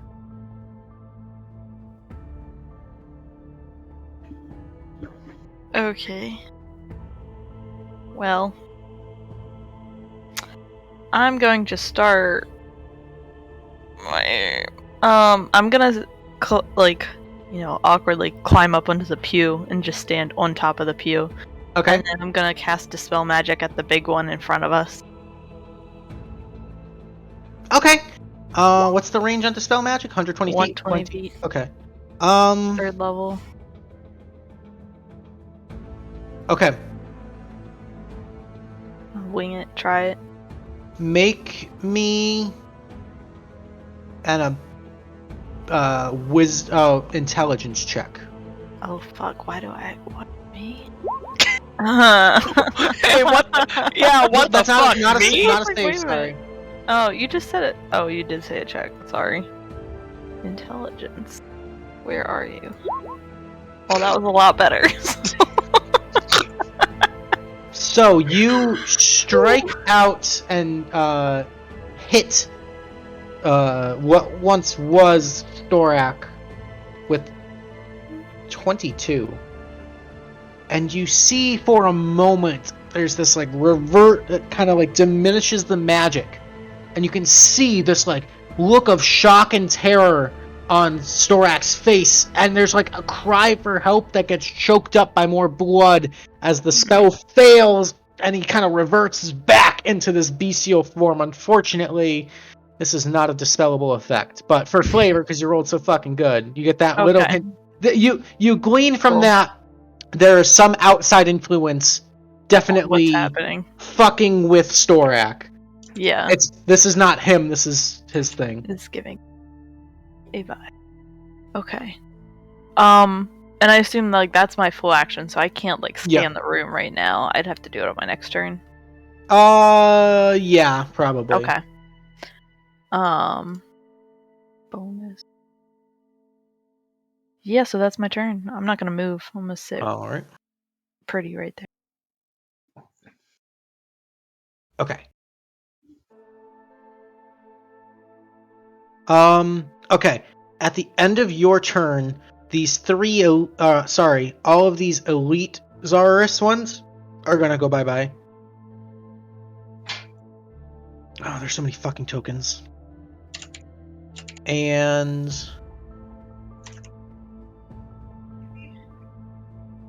we're gonna have 1, 2, 3, 4, 5, 6 of these guys. Okay. And they are in the initiative now. Okay. That brings us to Alana's turn, who is just completely shell-shocked. Is gonna backpedal and is going to turn and just run for the fucking hills. At the initiative 0, just because there's a lot of fucking people in this room and a lot of shit going on, essentially, you see civilians start to panic. Everyone's freaking out. Everyone's running. Some of the red blades take some shots that do no damage. The 9 divines are going to go. You see these 4 kind of grab onto Mulaney, and they're going to get her out to safety because she's of political importance, leaving these ones behind. That'll bring us to the amalgamation. Alright. We're going to make a series of attacks against the spiders. So the giant spider should have 26 health. 26 health and 14 armor. Okay. First attack is a 21 to hit. For 36, so that takes out 1 spider. Second attack is a crit. Bye-bye, spider. Oh yeah. That one's gone. The crit was... Don't our spiders have 44 hit points? They should have 26. Why do they have 26? 26. 40, 10 plus 4 on the thing, but the average is 26. Oh, okay.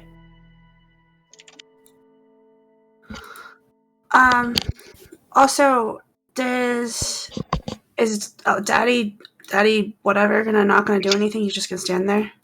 For now. Okay. Daddy?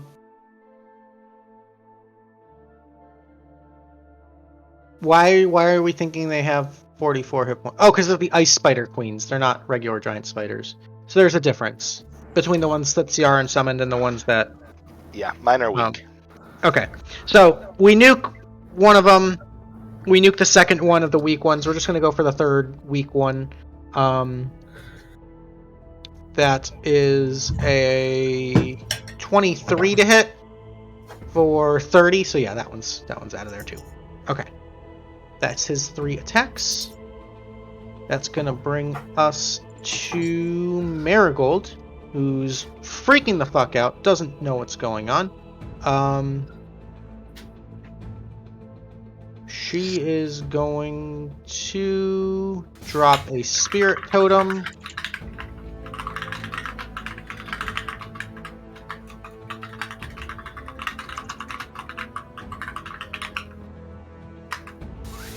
Okay, this is going to have a 60-foot.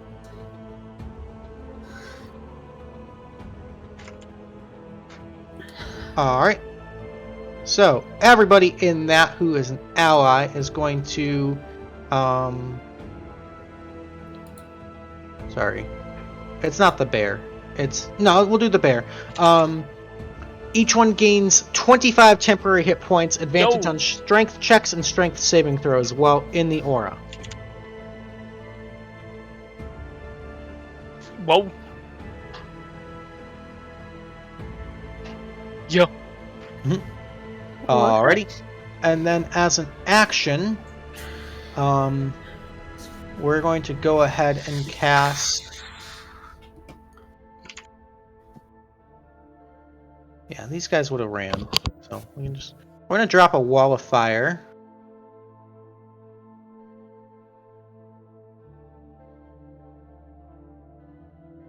I don't know what I'm doing. Where the fuck is my draw tool?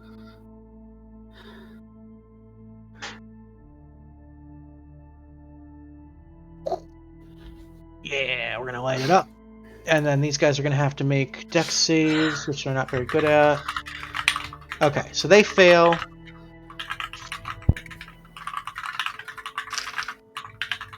They're all going to take a bunch of damage. 23 points of fire damage.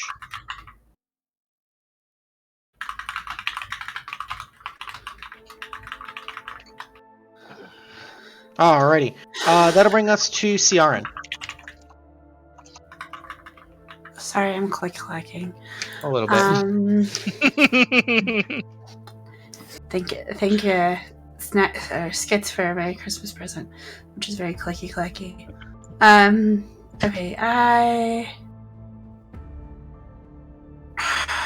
gonna heal Callie, which requires me to move closer to her. So, sorry, I put her on marigolds. Oh shit, I can't get to her. Yeah, there's enemies there. There's There's also enemies the there. enemies there too. And it's hard to see the spaces. Oh, sorry. Not- Well, they're not really on the spaces, so... Well, yeah, there's like a tiled floor, but I can make the grid a little more visible if you'd like. Let me do that for you. Well, it looks like everyone's on the grid up on the top, but then these like 3 guys in the bottom are not. Do you see what I mean? Yeah. Does that make it a little better? Or does that make it worse? I don't see a difference. Yeah. I think it made it better outside the aura, but inside the aura, it didn't really. It's the 3 that are sitting in the pews. Yeah, I guess it's just like... Third row. Because they're not like on this space or this space. So, okay, so they're on that space? Yeah. Okay, so I could walk through here and get to Callie. Sure. Okay, excuse me, dogs. Would you take opportunity attack from at least the first one though? Yep. Yeah, it's fine. We're all fine. It's fine. Everyone else is getting hit. Why not me?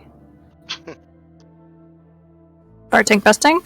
Bar tank, best tank. Actually, We got this. I'll just healing word her, and then nobody has to take an opportunity attack, and she gets a little bit more health. Okay.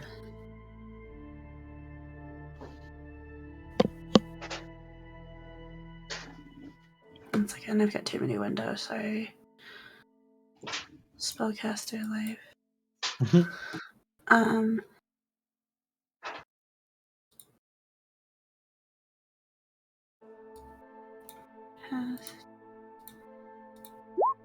Okay, so 13. My dogs are aggressive. Yeah. And then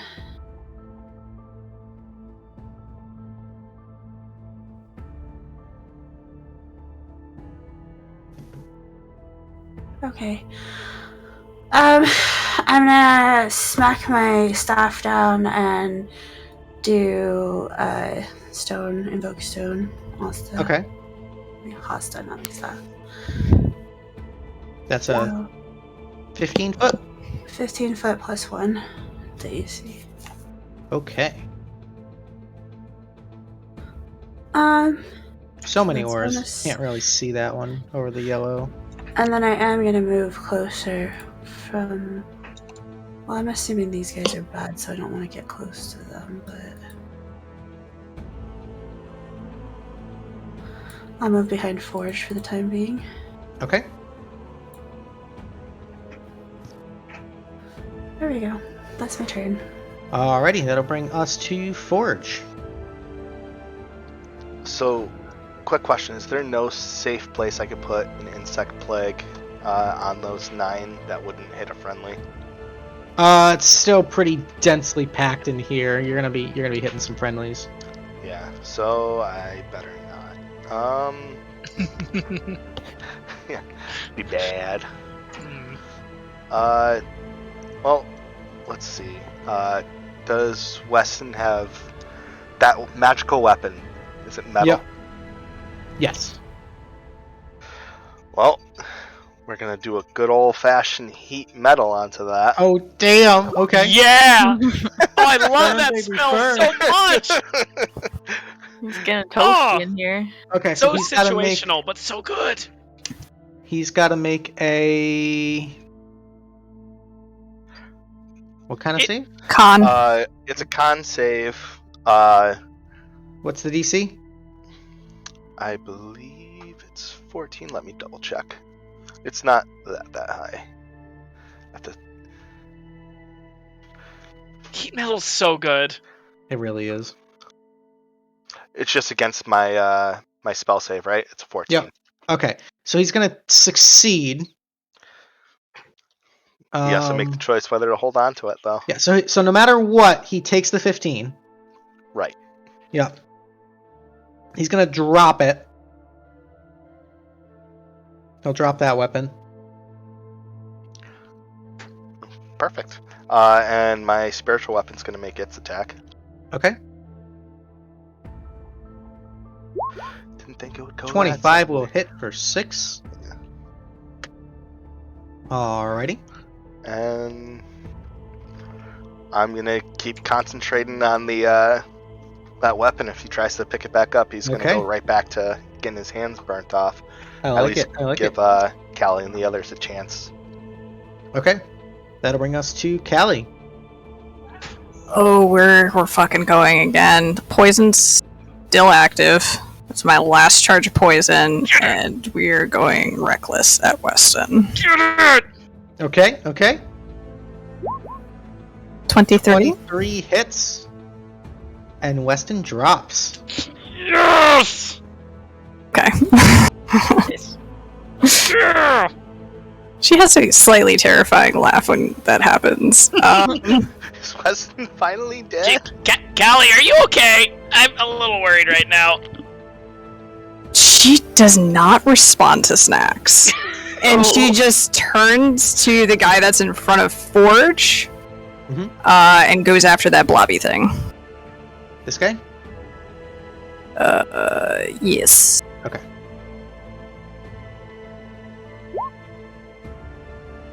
A 21. 21 hits. For no poison, so it'll be 16. Okay. And then bonus action, I will inspire Snaxx.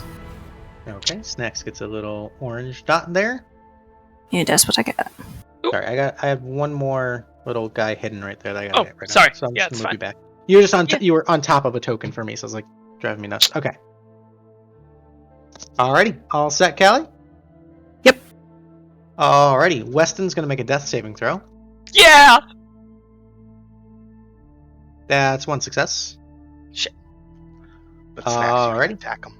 Yeah, Snaxx, you're up. do I have a second to ask Callie something before my turn technically take? No! You know what? Yeah, no. Yeah.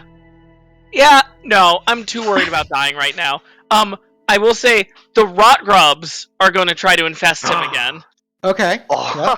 That's 1d20.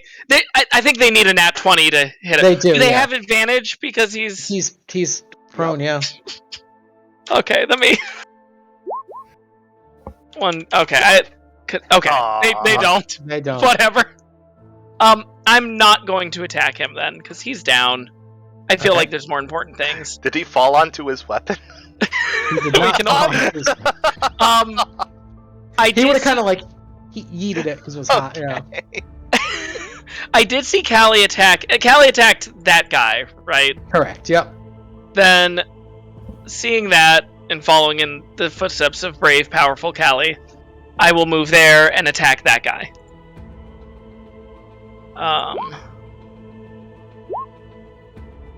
I'm re-rolling that damage. Okay. That's a lot better. 21. Let's fucking go. Still up? Oh yeah. Oh yeah. Well, These are don't the- say it like that. These Come are on. the elite storm scales. All right, fine. And then another attack. Another one. Another one. 20 will hit for 7. Okay. And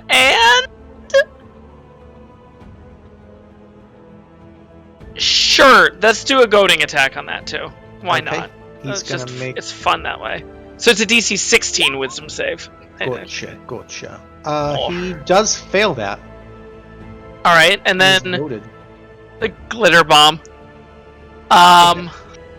God, 10 feet in front of me, so that's a 10-foot cone in front of me. A 10-foot cube in front of me. Sorry. That'll hit the two of them then. Cool. Yeah. Okay. So that's a Dex saves. yeah, DC 16. Both fail.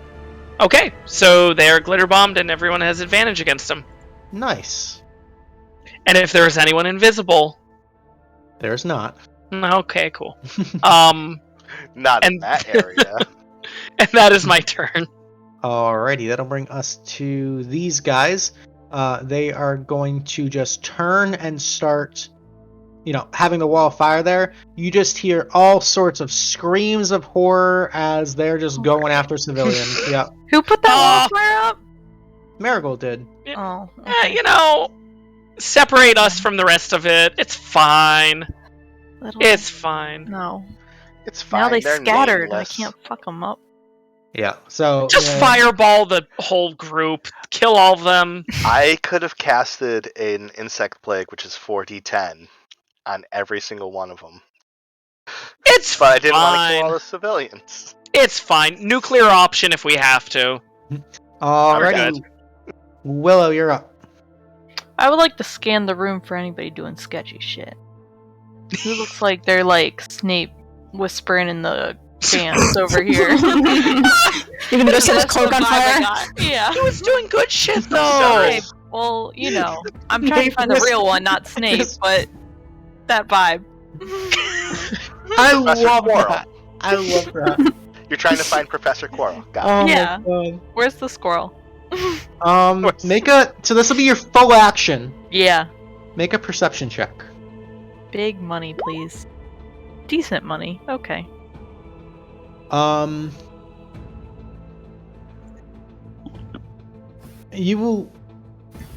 The chosen divines are still like in shell shock. They're still like assessing and trying to figure out what the fuck to do. Kind of, yeah. You guys are fucking OP enough. I can't throw strong enough shit at you. Yeah. Marigold's in full. You see, Marigold is full on focused on the front of the room. Whether that's the amalgamation or that's the Emperor, you're not sure. The Emperor has not moved. Okay. Uh-oh.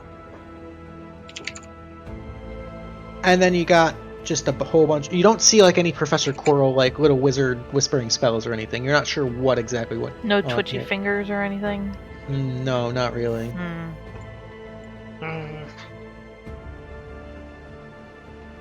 Does anything in the room look weird? Besides all the fucking giant blood mutated. Well, dragon- like the walls, like, or is there anything that's like, I don't know, I don't even know what I would be looking for, but like an object that looks weird or like looks off since the start of the wedding, like something that's shifted or I don't know. Not really. No, you. Let me make an insight check. I'll kind of double down. Another one? You made a perception. I want an insight. Oh, never mind. Another one. 19. Another one. Whatever the fuck is going on here was very premeditated. Yeah. So it's not so much in the moment. There was preparation that went into this. You don't have all the pieces yet, but it's not so much an active thing that happened right now as much as something that's been activated. Yeah, but then wouldn't there still be something around the room that would have to... Not necessarily.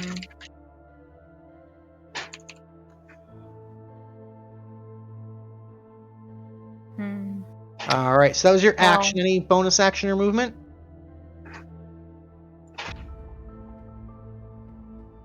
Yeah, I guess we'll move. I'm gonna dash this side of the pew. Okay. That's it. Alrighty. Alana is going to gather up and to simplify things for me, she's gonna gather all of the chosen divines and we're gonna get the fuck out. Okay. Bloop. Yeah, we're gonna Hearthstone bubble hearth out of here. Bubble. Like Yep. like a true paladin. A good paladin should. That'll bring us to the animation is going to go. Let's take care of these spiders. So first attack is only an 18 against the spider. Yeah, that hits for 28. Second attack is a 29 for 22, so that spider is dead. And then the third attack against this one is going to be 25 for 18. And that spider's dead as well. Did that one already take damage? It looks like it already took damage. I don't remember hitting that one. I think you went to give it damage and realized that it was one of the They were spiders, so you just transferred over to a different one. They were all linked for some reason. I don't know how it was. Oh, okay, that might make more sense. It doesn't matter. You can kill it. I probably drop it. He's got half his health left, basically. It looks like. Okay, so that's his turn. Marigold is going to go. She's got the wall of fire. She sees what's happening. She's like, "Fuck!" She kind of turns to you guys and says, "You guys got this. I need to." And she's gonna kind of take an opportunity attack from this guy, cause fuck him. Actually gets through. Ooh. And yeah, Marigold's gonna take a decent hit there. Kind of staggering as she goes. 5, 10, 15, 20, 25. We are going to...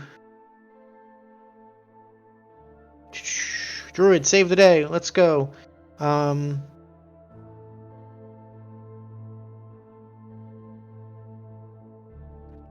We can always nuclear option. We gotta get that BDE in there. We're gonna go with we're gonna drop concentration on the wall of fire, and we're just gonna reverse gravity. So you see all these things climbing over pews, just mauling people, all of a sudden, and just shoot up towards the ceiling.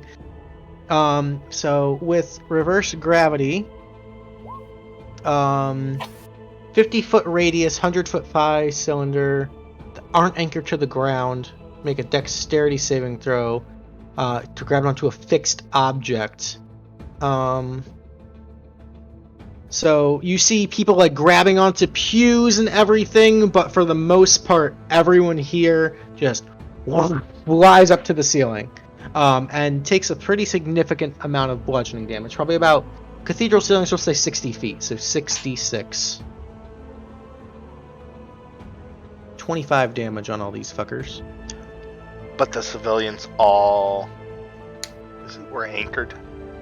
No, some of the civilians went up too. It was a moment of panic. Are they still alive? I mean, you do see some like body parts go flying up and stuff.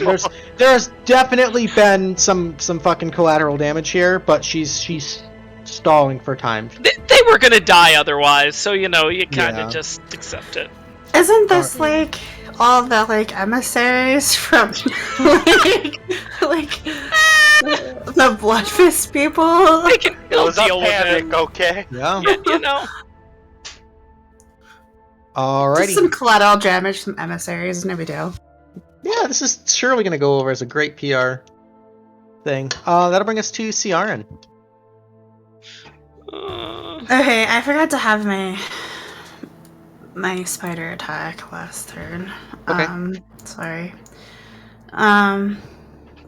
But I am gonna just try and move over here, and I do a real heal on Callie now that she's doesn't need any cleanup heals for the moment. Okay. Let me just find my character sheets. Okay.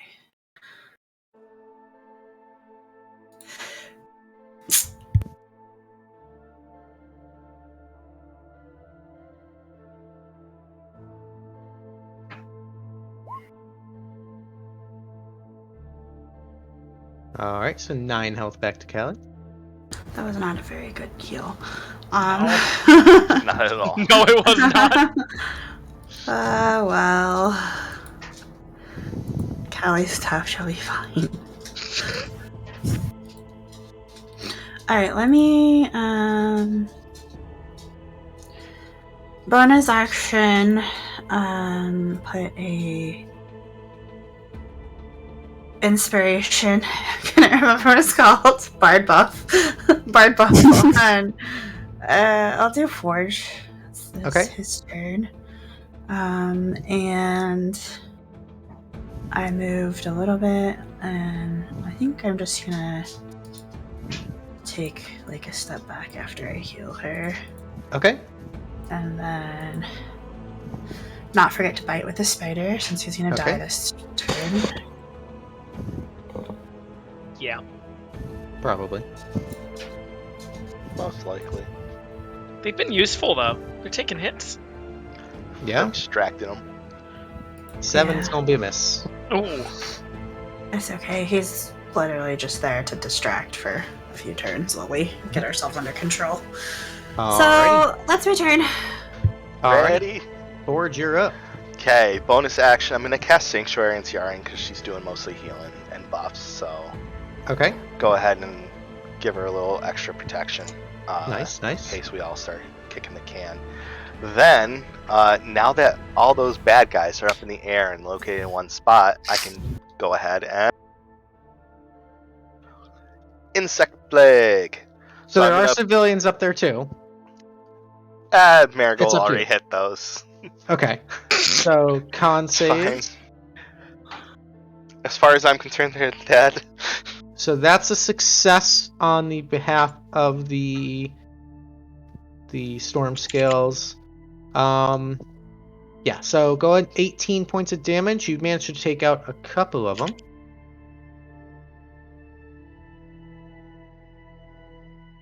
He's almost dead. And He's- it stays there. Yep.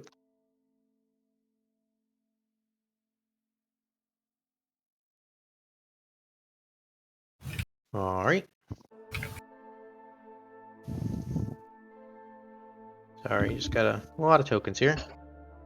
And we'll start getting rid of some of these guys too.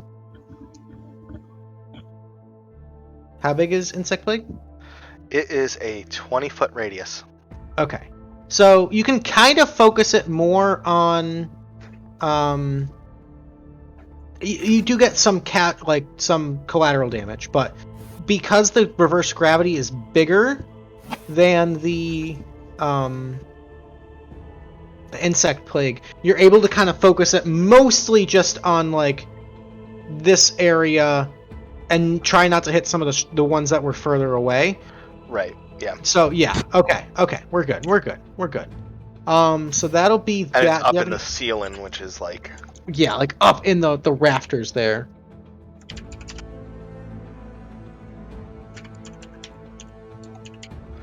And that will be all of my actions. Alrighty, that'll bring us to Callie. Callie's been Alright. waiting for this turn. I can see it on her face.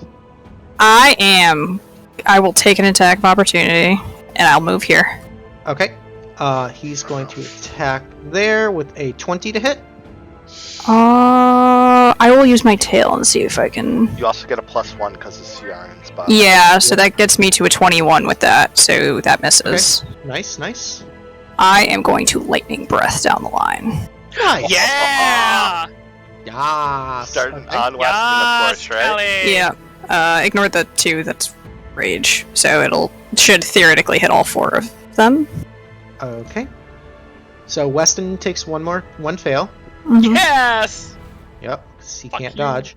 The first one gets a 19, so he will take half. He will take 4.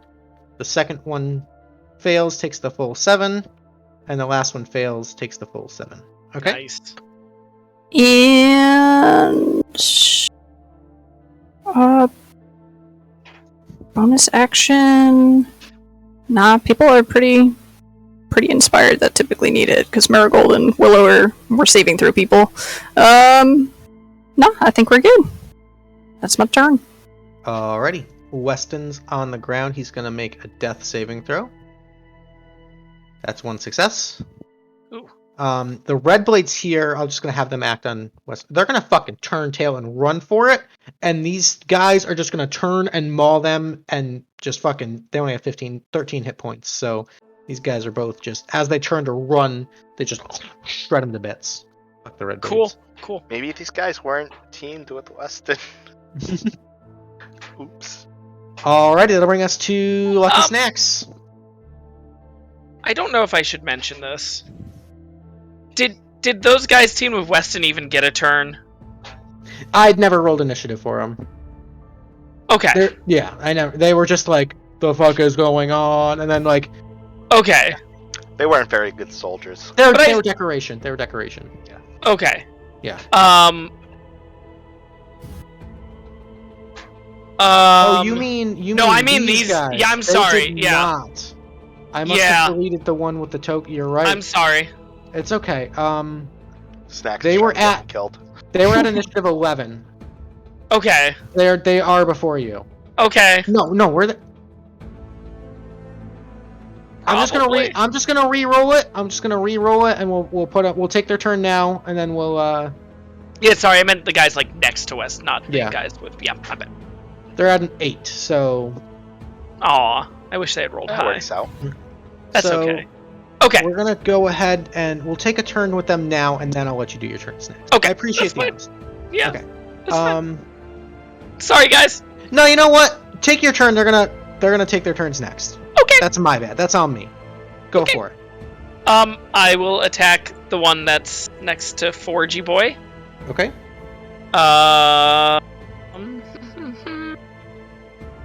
Oof. 24 hits for 16. That's okay. Yep. I will attack him again. Okay. 27 for 12. There you go. And I will. Oh my God, Alexa!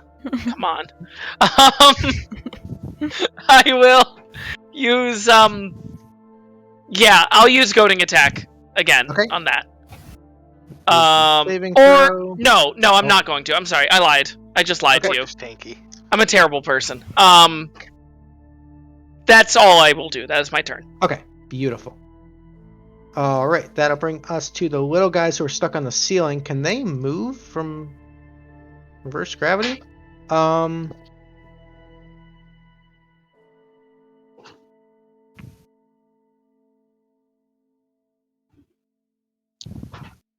Okay. They are going to.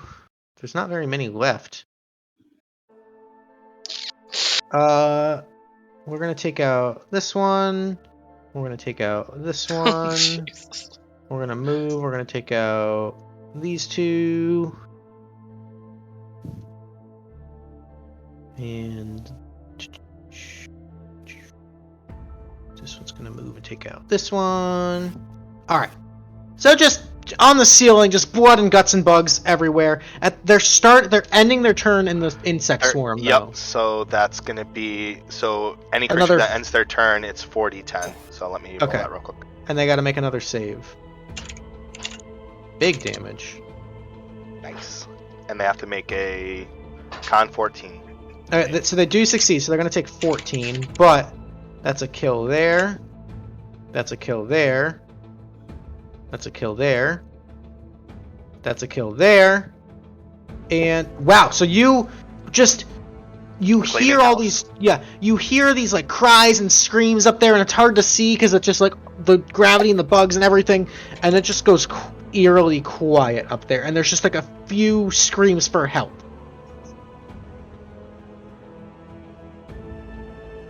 Alright, that is their turn. We'll go to these guys next. Alright. This one's still goaded on Snaxx, so we're going to attack Snaxx 3 times here. Oh boy! Can clean up some character sheets here. Okay, so Not 3 mine! attacks on Snaxx. The first one is a natural 1. Okay, I Second will, one. sorry, I'm just gonna quickly use my reaction on that one. to Redditor's repost. Okay. Yes. Great. Nice. 19?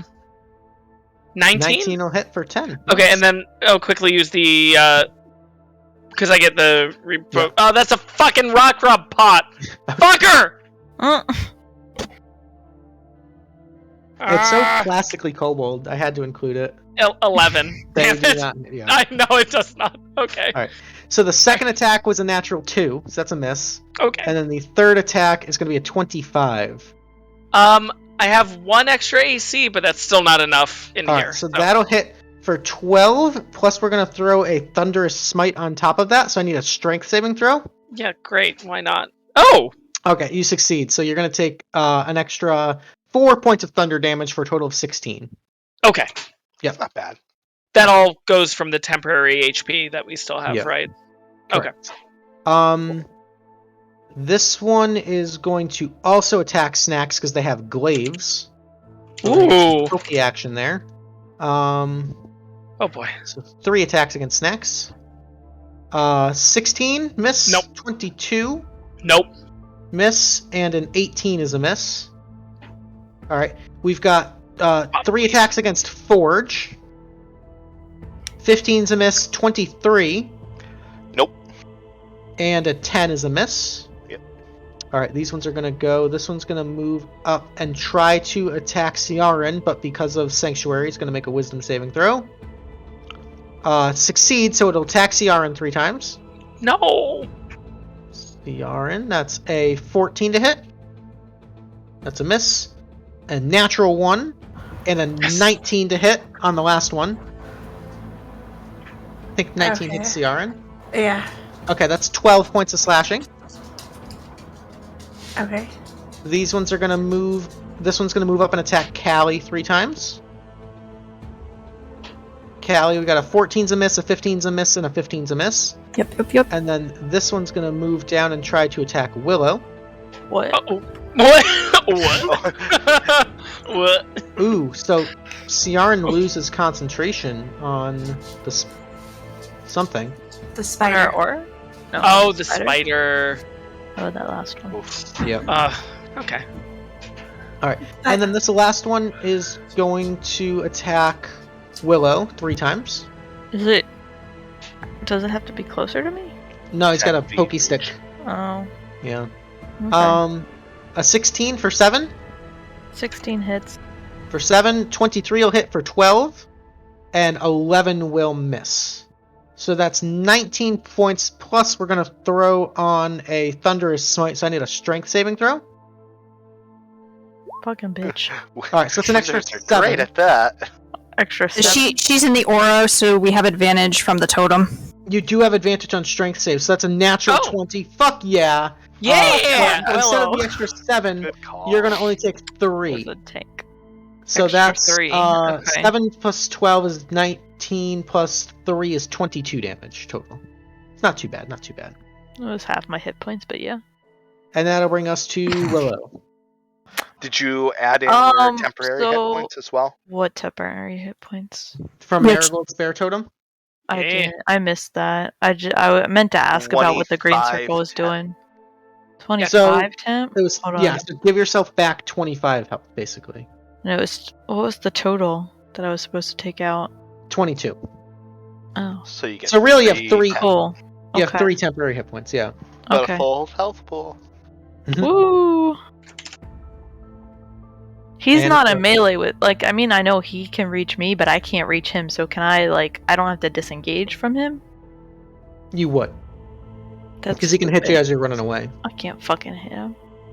Whatever. Yeah, we'll do this backwards then.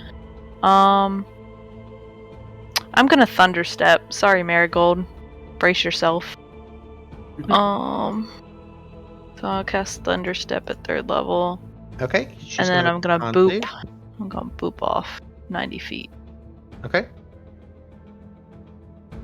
Marigold, take the 90 11. gets me. Keep in mind that that guy is no longer restrained by spiders. Yeah, that's so fine. don't go closer to him. No, I'm going closer to him, but I'm also going like up here. And then I would like to also run. Oh wait, no. Yeah, because I still get movement. Just I can't double my. Okay, I got this. I got this somehow. We also killed all the guys in the Somehow. back, too. If you wanted to go the other direction. Nope. I got a plan. Oh boy. I'm gonna make a plea to the Lord up there. Willow's gonna start shouting at him like, "Your Holiness! Like, can you help us? Like, these are your people dying down there. Are you gonna do something? Sir? Your Highness?" Alright. He's fucking asleep. This bitch. The audacity. Make a perception check, Willow. I'm so annoyed. Okay. Perception. He doesn't move. What? Alright, I'm slapping it in my next turn. Waking that bitch up. You're lucky your Alright. daughter's got out. Alright, that's my turn. I got nothing else. Alright. The amalgamation's going to go. It's going to... Let's see. It's gonna dash right on up next to the big boy here. So action to dash. That's his full turn. Marigold's going to go. She's going to reduce gravity, but do so in such a way that it like gently lets everyone down and just yell, "Fucking run!" And then she's gonna turn around and just fucking blast this motherfucker right in front of her. Let's go with a good old-fashioned sunbeam. No, we don't want to do that yet, because it'll hit. It'll hit It'll Rush. hit me. It'll hit. It'll literally just hit me. Yeah. We can hit. Let's. She steps up here. She can kind of go. We're gonna get these three. Okay, I'll do the sunbeam. So they'll have to make con saves. All three of them fail. They're all gonna take 14 points of radiant damage.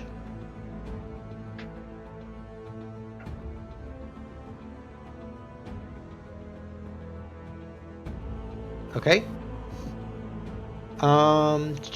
And they are blinded. Okay.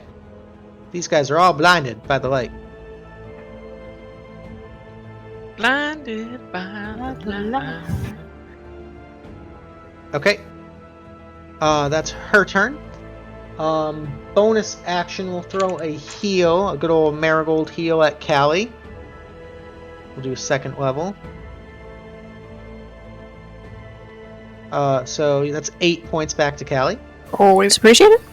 And that'll bring us to Ciarenne. Alright, I'm gonna cast Wall of Thorns on Stork. It's supposed to be like a 20 foot, I don't know. It's close to 20 foot, whatever. Okay. Sure. 20-foot diameter. He has to make a saving throw. I think it's dexterity. Yeah, dexterity. Yep. So that's a success with a 19, so he'll take half of that, which is still 16.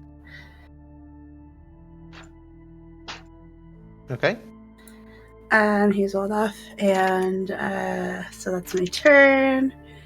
And then I'm gonna. So I technically am in range of these guys, even though he's 5 foot away, right? Correct, because they have the glaives, but they are Reach. blinded from the sunbeam, so they okay. can't see you. So I might move here Okay. just to be safer. Okay. You're still in range of that corner one from there. That's true. I guess I'm technically behind Snaxx, though. He can go over. Okay. Yep. Snaxx is short. I'm very short. Snaxx wouldn't let him hit me. He would reach up and grab it. I'd find a way. Do pull-ups. Sorry about my dogs. That's Okay. it for me. Yeah, that's fine. Whenever you're talking, that's when you bark. It's literally nonstop. Like they're downstairs fighting each other over toys, like just yelling at each other.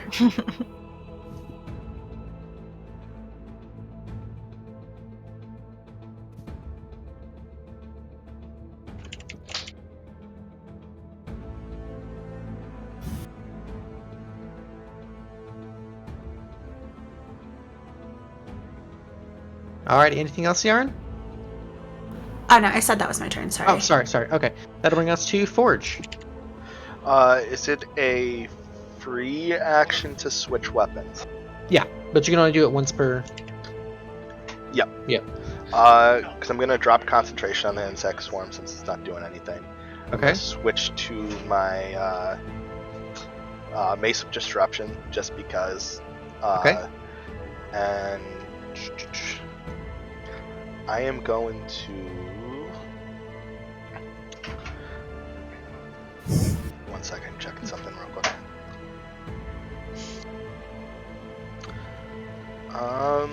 I guess since my spiritual weapon can't really reach anything, I might as well use a different bonus action. So I'm gonna Ciarenne Smite Okay. and use the Mace of Disruption with that. Okay.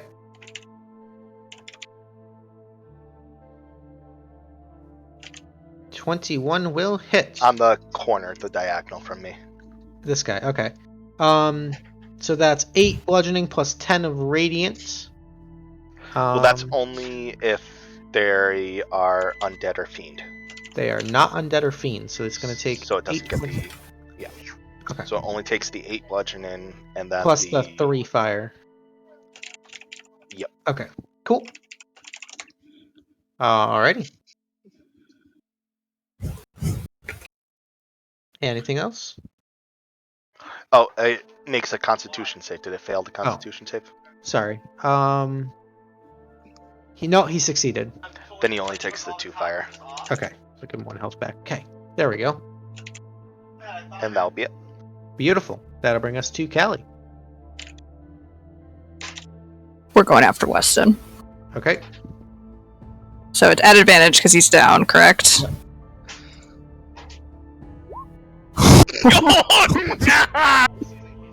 It's 2 failed death saving throws. Yeah, that's 3 failed death saving throws because he got the Yeah. lightning breath last round. Mhm. She is going to just stomp on his dead body and move in and attack the guy that's in front of Forge. Alright.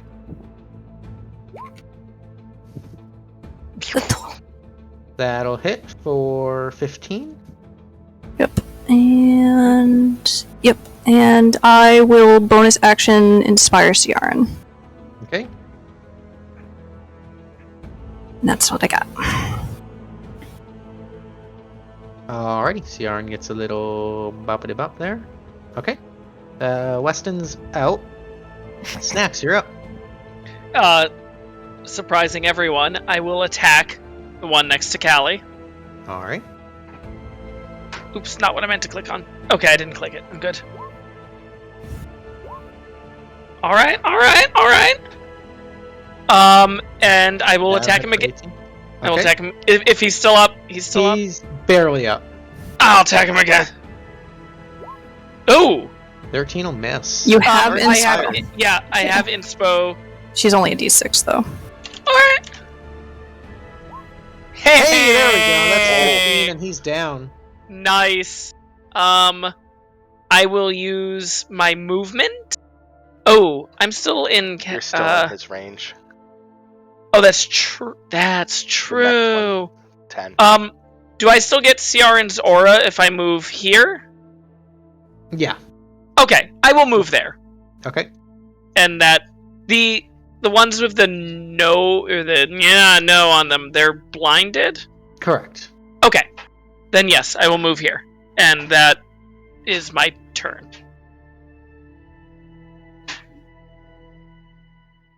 Okie dokie. That'll bring us to them. This one's blinded, but still going to take a couple blind swipes at Marigold. Ooh, one of them would have been a crit, but misses. Nice. What is Marigold's AC? It's pretty high. I don't know if a 20 hits. A 20 does not hit. I mean, thank you, girl. Okay, so 3 misses there. These 3 are going to blindly stab out at Callie at disadvantage. 22 at Oh, disadvantage. jeez. We'll try to knock that down. That misses. Okay. 18 at disadvantage, 13 at disadvantage. 18 is 10. gonna hit. 18 hits? Yeah, 18 hits. Okay, then that's 11. Okay. Halved to 5. Okay. And then a 19 will hit for another 9, halved to 4. Okay. And then one more is a natural 1. Okay, that's their turn. And then we've got 3 attacks against Snaxx. Mhm. Miss. 13, 2 natural 1s out of 3 attacks, and then 3 attacks at Forge. That's a 12, a 26 will hit Forge. Ooh. 26 will hit. For 12. And an 11. And then Forge, you are concentrating on... Oh, I'm sorry. I Something am not missed me. concentrating on anything. Okay, you're right. I had already dropped it. Okay. I'm sorry. May I use a reaction to attack the one that missed me with something? Sorry. I should have been paying better attention. 22 hits for 9. Plus the repost. Great. Plus 6. There we go. Let me see what that is. I'll use bonus action. That's large turtle shells. I gain 2 AC. There you go. Okay. That's it. Okay. That'll bring us to Willow. Yes. Smack him. Boop. Boop. Give I think him it's the old there. boopy doopy. Okay. Uh-oh. Oh, I might have not wanted to move at first. Hold on a second.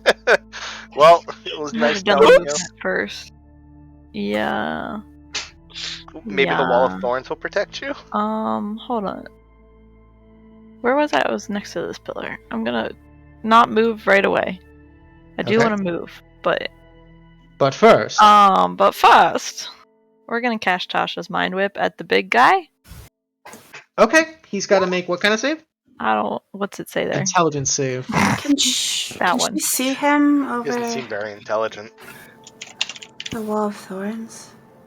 How tall is the wall of thorns? It just says one creature. Is Yeah, it you have to be just able to see it. 10? It's 20 feet feet high. high Normally and say 5 that. feet thick. Why does it I'd say she can see it. I'd say she can see it. It's pretty big. Well, like I saw him move up though too. That's what she so I said. could- Yeah, but in order to cast the spell, typically you have to see the target. And so because the wall of thorns technically heavily obscures through it, there's a question of whether or not you can see it. Say-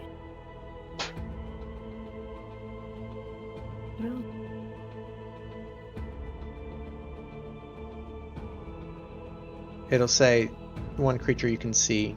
Yeah, this one just says one creature. That's I know, why but I that was was- confused. That was That's all I'm saying.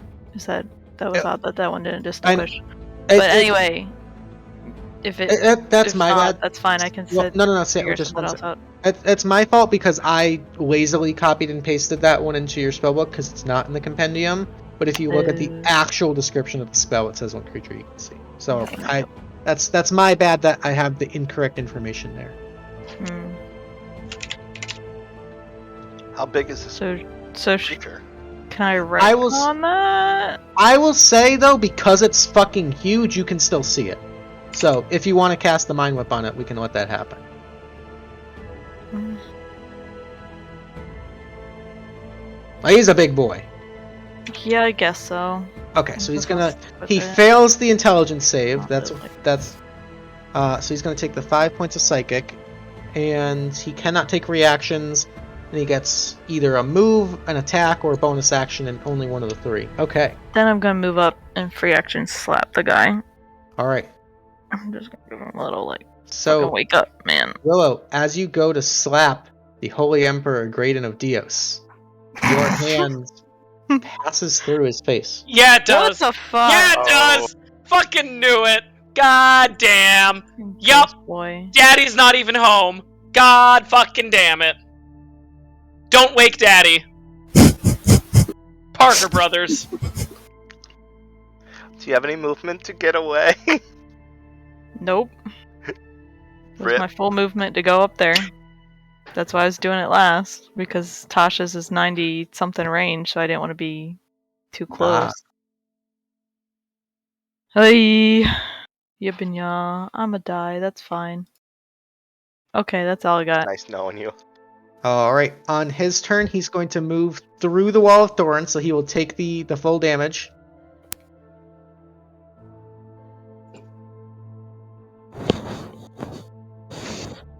The good news is I did keep Revivify prepared, just in case. Do you have the gems? I do. I have Okay. a single diamond for it. But are they uncut jumps? Yeah. Alright, he's going to make one attack against Willow. Yep. Well, that's a 30 to hit. Yeah, that's fucking I think it hits. Okay. double hits, baby. Double hits. That's going to be 31 points of slashing damage. Okay, hold up. Oof.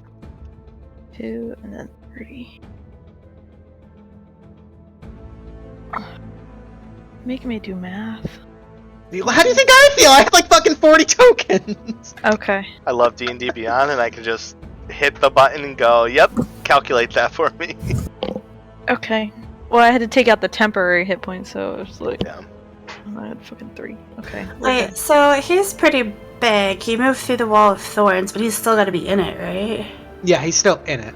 Okay, just Yeah. curious, because he didn't Yeah. move on the screen So you for got me. just enough You to don't make give a his swipe. shit. Yeah. Alright. That's his whole turn because of Tasha's mind whip. Fucking good. Oh. I saved myself. You Yeah. did. You really did. Run. Now. Bring us to Marigold, who's still got the sunbeam. She's gonna blast that one again with the same line. Hopefully, get some better damage rolls here. 23. They're gonna make con saves. Fail, fail, fail. Okay, so 23 points, and they're still blinded.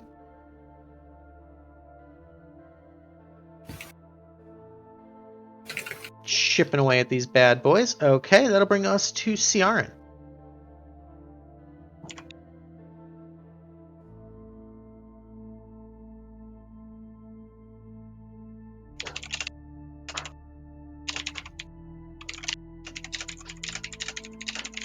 InPurrGalactic. Sorry, I was unmuted on the wrong mic. I'm gonna cast Shatter. Okay, your sanctuary will go away. Oh, it does if you cast anything damagey. Mhm. Yeah. Yeah, that's fine. Okay.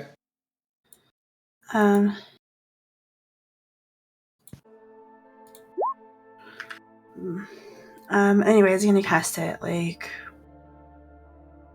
Let's see.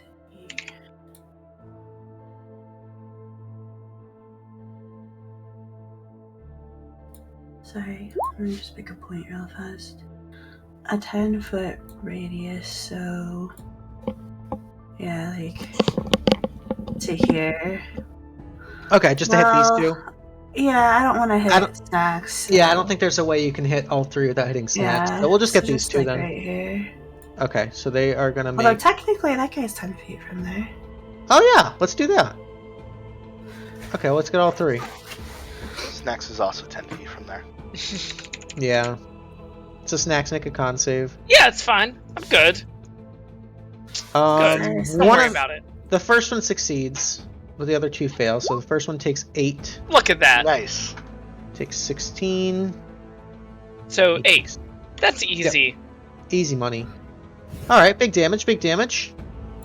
Okay. And then I'll give Snaxx inspiration because I feel bad about hitting him. It's all right. Barely felt it. All right. I feel You're like so it, tough. You're it so got tough, taken out of my Snaxx. temporary resources of HP. And I'm not gonna move. That's my turn. All right, that'll bring us to Forge. Okay. Moving the spiritual weapon still consumes a bonus action. right? Yeah, and it can go 20 feet. So I'm just gonna move it down 20 feet closer to us. I'm Okay. hoping Willow will just like Misty Step or something back towards us. That way it has no choice but to come back into the aura. Okay. And I'm just gonna make my melee attack against the one to the diagonal. Actually, Okay. I'm gonna move 5. Oh, no, then I walk out of the aura. I'll just make the attack. Okay. 22 will hit for 4. And that will end my turn. Alrighty, Callie, you're up. Alrighty. I am gonna go after the one that Snaxx has been going after. At least try to keep, Okay. since that one is still at advantage for me. Yep. 27 will hit for 15. Alright, and then we'll do it again. Alright. 25 will hit for 8. I am going to Nice. re-roll that damage on that one. Just go with the damage roll on that. So that'll go to a 3 9 more. damage again. Yeah, 3 Okay. extra damage. Nice. Alright. And I'm staying put. Okay. Snaxx, you're up. All right. So I will move here, which Is that clean. guy's blind, so it Yep. should be clean. Okay. Cool. And then I will attack the one that we have advantage on. Alright. Ooh, big old stab. Oh Ooh. Jesus! 13 is a miss, but you are inspired. Oh fuck! It's a what is this? A D8? 1d6. Yes. D8 from Ciarenne. Okay. Come on, big money. She better bargain me. 13 still a miss. I will. Wait. I'll use a precision attack. Oh, okay. That's my last superiority die, but I will add 8 to that. There we go. Okay. So, that's a 22, so that hits. I will re-roll the damage on that as well. Okay. Fucking 9. 9. Jesus. Yikes. So Love many it. rerolls.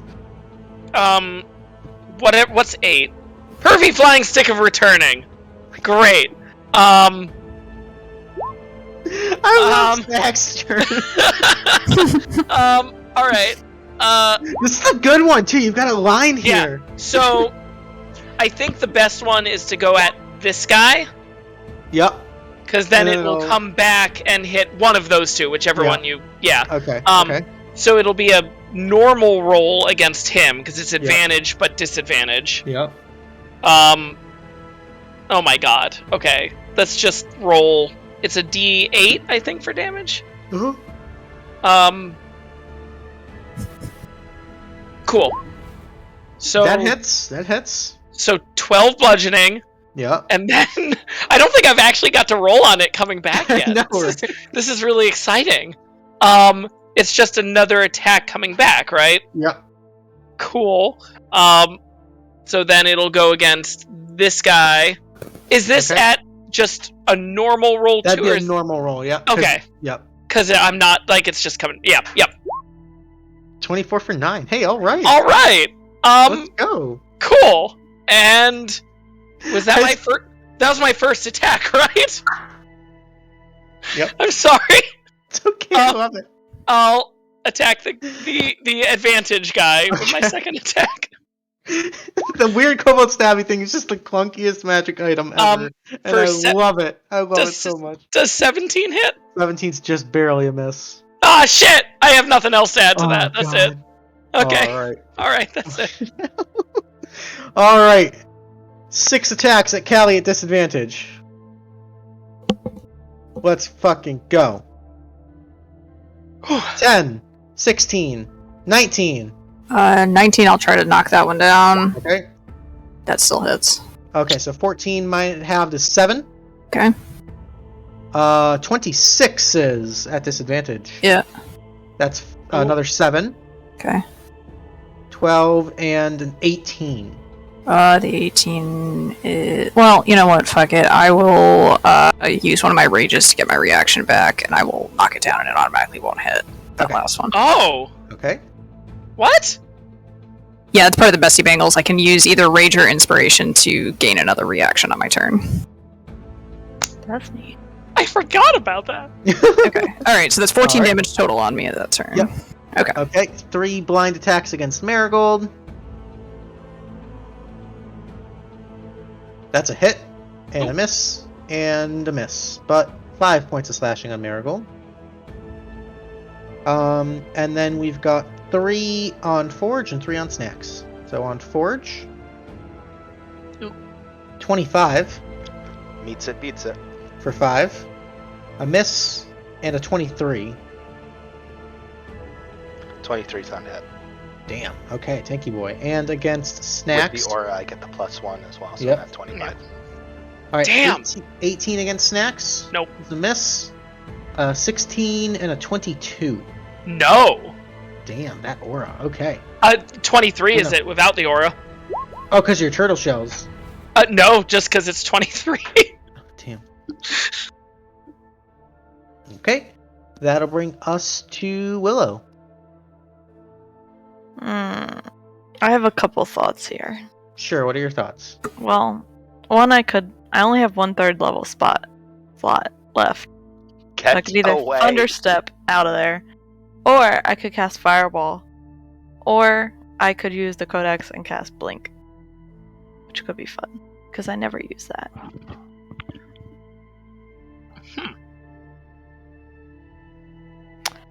And then I could save my spell slot. Blink is a Yeah. risky call. What? Blink doesn't guarantee that you're gone. Yeah, Yeah, Blink is a risky call. Blink's up in the air there. Yeah. That could be great. That could be really great, but it also could end up with a dead Willow. Well, that's happened once. That would be a weeping willow, right? Willow wills it. I can revivify. Grandmother Willow, let's go. Yo, Pocahontas in this bitch. I can save one of my 2 3rd level spell slots.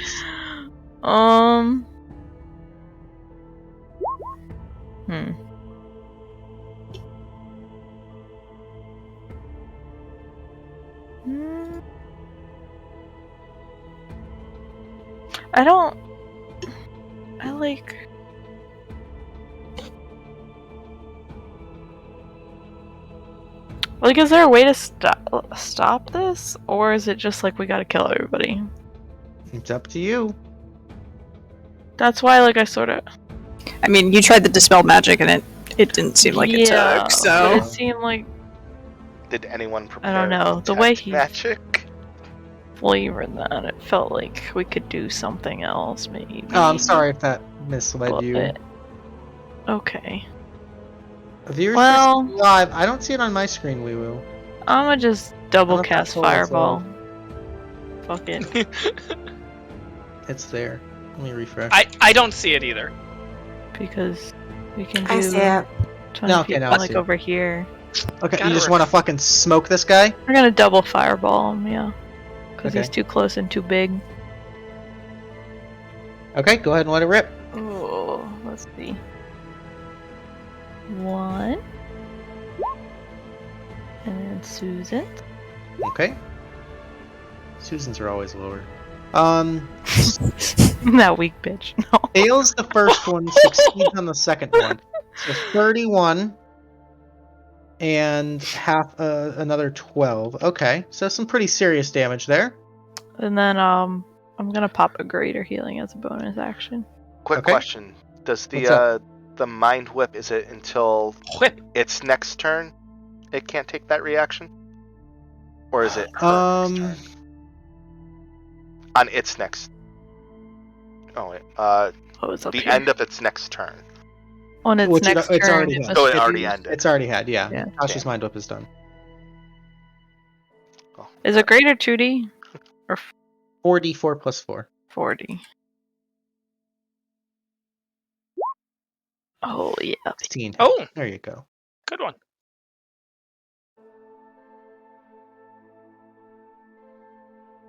Okie dokie. That is Alrighty. all I have right now. Okay. It is its turn. Uh-oh. What's up, buddy? It's staying right where it is. Feeling toasty? It's gonna make the dex save against the Wall of Thorns. So go ahead and roll the Wall of Thorns damage. What's the spell save DC on that? Because I rolled a 17. It's a 16. Okay, so he's gonna take half of this Wall of Thorns damage.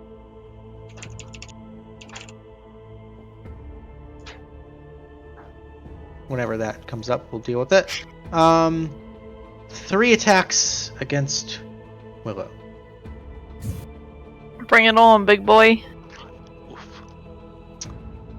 First one's a 21 for 24. Oh, jamming. 24. Yep, 24 damage. Flashing variety. Cool. The second attack is a 29 Yep. for 29. I'm out. I'm done. Okay. So. And the third attack Fuck. Double nat ones. would have been a nat 1, is instead a 26 No. for 19, so that's 2 failed death saving throws on you. Wait, why is it? Because he hits you and it's an automatic crit, so that's 2 failed. Oh. Yep. Oh. That's weird. Okay. That's just, yeah, attacking down targets. Let's see. Oh boy. We're Oh, I guess good. I'm gonna mark that, huh? We're fine. We're fine.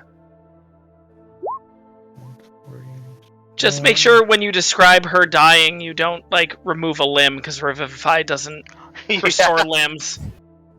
Say bye to your pinky I also finger. only get a minute to do it, so we That's get 10 turns. If we're not done in 10 turns, we're dead. Alright, Marigold's gonna go. I have a single ace up my sleeve, though.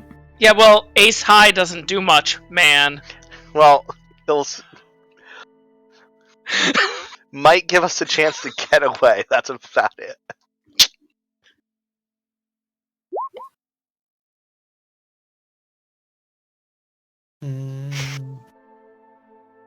I can use the last charge on it. Just say the Wall of Thorns. Yeah, I got that. Thank you. Sorry.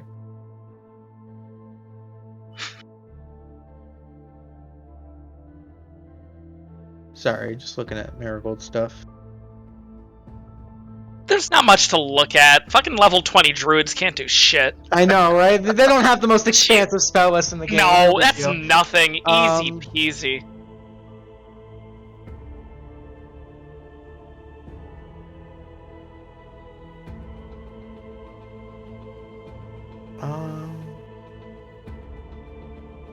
Everything's out of range. It's all concentration, too. Yeah, it really is. It really is. That's rough, buddy. She doesn't want to leave her buddy Willow dying. Bruh. Bruh. Sorry, I just realized I had another book that I could have attuned to, and it has to do with fire magic, and I feel silly. You haven't taken any fire That's damage. okay.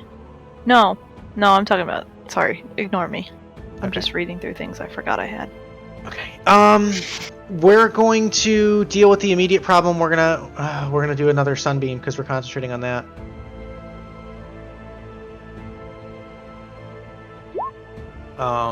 So fail. So 24 damage on all these guys, and they're still blind. They're looking very hurt over here. Okay. Bonus action will heal Callie with a healing word, level 2, for another 12. Ciarenne, you're up.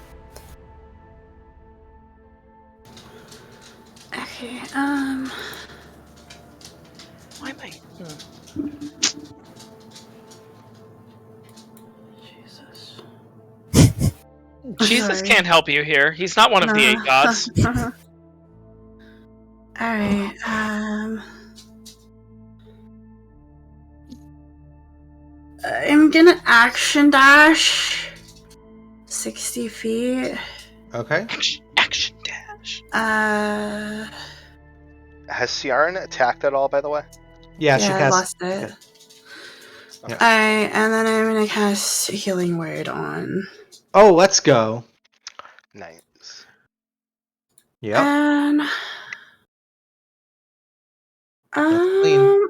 I'm just gonna cast it at level 1 just so she can stand up because I don't Alright. think level 3 is gonna help her that much. Probably if he tries good to call. hit her, and then I'll save at least. Alright, so 7 health back to Willow, Oh, and you're conscious but prone. thank you. Okay, that's Alrighty. your turn. That'll bring us to Forge. I'm gonna. Shit. We're getting too spread out. I am going to just take the opportunity attacks and try to dash out of there and get up to the big guy because they're gonna need help. So 2 So, opportunity attacks. Uh, 23 yep, and a 13. neither one of those hit. Okay.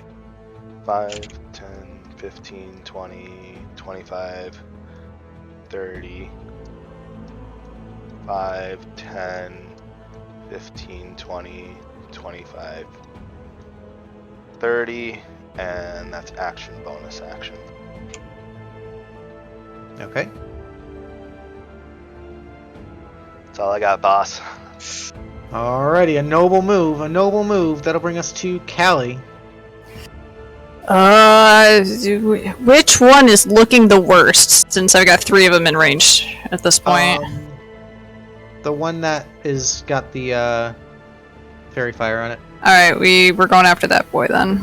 Last minute votes, guys. 19 for 13. 19 hits for 13. Still up. Yep. All right, 21 for 15. He's still up, but just Oh. barely. bitch. All right. Oh, piece of shit. Last bardic inspiration on Snaxx. Okay. Thank you. That's That my brings us to Snaxx. All right, I will attack the advantage one. Okay. Lovely. 28 for 10. Let's go. He's still up. 28 for 10. He's barely up. Dang it! Damn it! Sorry. I'm reading I'll what it attack said. again. No, it's fine. You're good. That'll put him out. All right. Well, no need to re-roll that damage, which I would have Okay. done otherwise. Shit. Fuck me running. I will. I don't know what I'm gonna fucking do. Snaxx does not swear. Only I swear. I will move. Shoot. Shoot Nanny. I'm just gonna stay where I am. It doesn't make any difference where I move at this point. Alright. That's it. That'll bring us to the Black Guard. We got blinded attacks. 3 blinded against Marigold. Would have been a crit. Doesn't miss. Would have been a crit, but is a hit for 7. And last one against Marigold at disadvantage is a 24 for 13. Jesus, Marigold's getting fucked up over here. Oh. Wonder how that feels.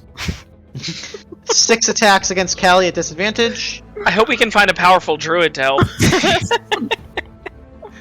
16 to hit on the first one? Nope. Okay. Got 17. 19. Let's. Fuck, that still hits. Yep. Okay, so 10 half to 5. And 19 again Yep. is 12 half to 6.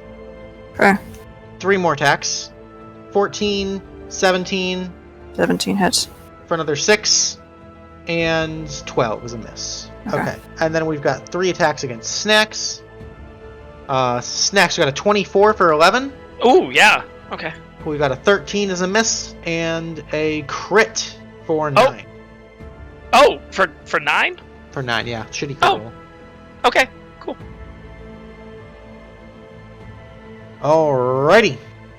That will bring us to Willow, who is on the ground, seeing stars. You are conscious with 7 health. I'm gonna stand up.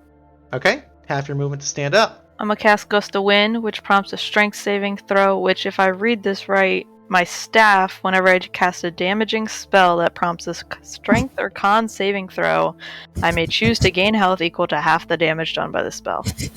Gust of Wind does also do not that? do damage. Oh, fuck, that's right. Whatever, I'm still casting it. Fuck this bitch. Okay. You can get slammed against the wall. He seems kind of strong, though. No! Let's see what happens. If anything... He's got show muscles. That's a 26 on the strength. Stop. He's a big I don't boy. care. You only angered Alright. it. No, It was I not- gave it was a him good I job. gave him a blow dry, you know? You give Oh, him- wow. Okay. I was not expecting Blow the dried word his dry. hair. Ah. Well, you're fucking gutter brain, so listen, it's a Okay. Alright. fuck off. Anything else? Anything else? Hold on. I'm It's okay. reading. It's okay. Stress me out. You good.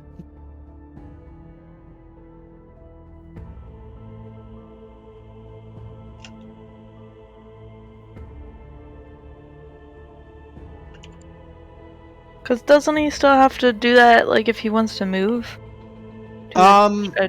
If he wants to move closer to you, he's like, gotta if it's like. still up, it's still gonna have. I mean, he might not fail it, but it's still there. I don't fucking know. I'll drink a health potion. Okay.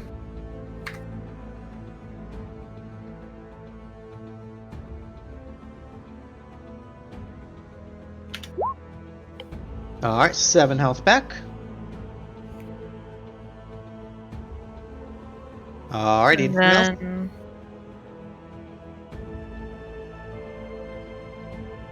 No, I'll just sit there. Okay. Oh, this guy, I hate him. Can Alright. we, He's starting in the Wall of Thorns. He succeeds on the dex save. So half the Wall of Thorns damage. These- Alright, and then 3 attacks against Willow. First one's so take 18 damage, okay. First one is an 18 to hit Willow. Mhm. Alright. That's gonna be for 17 damage. Yeah, I'm down again. Okay. Fuck. It's okay. It's okay. Second attack is going to be a hit. So that's 2 failed death saving throws. And a new third attack. Yep. So the claw comes down and Willow is dead for the moment. But you have options. Okay. It's not hopeless. It's not hopeless. There is a Nah. Revivify in the party. We're fine. Alrighty. We're fine. Marigold's going to go. She's got to get in this. We're going to go 5, 10, 15, 20, 25 with our little fucking hobbit feet. We are 105 feet away.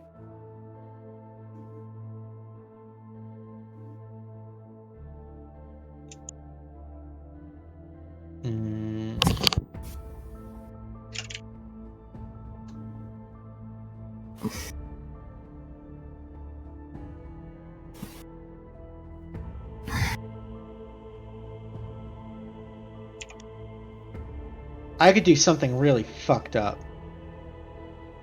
I don't know that Marigold would do that.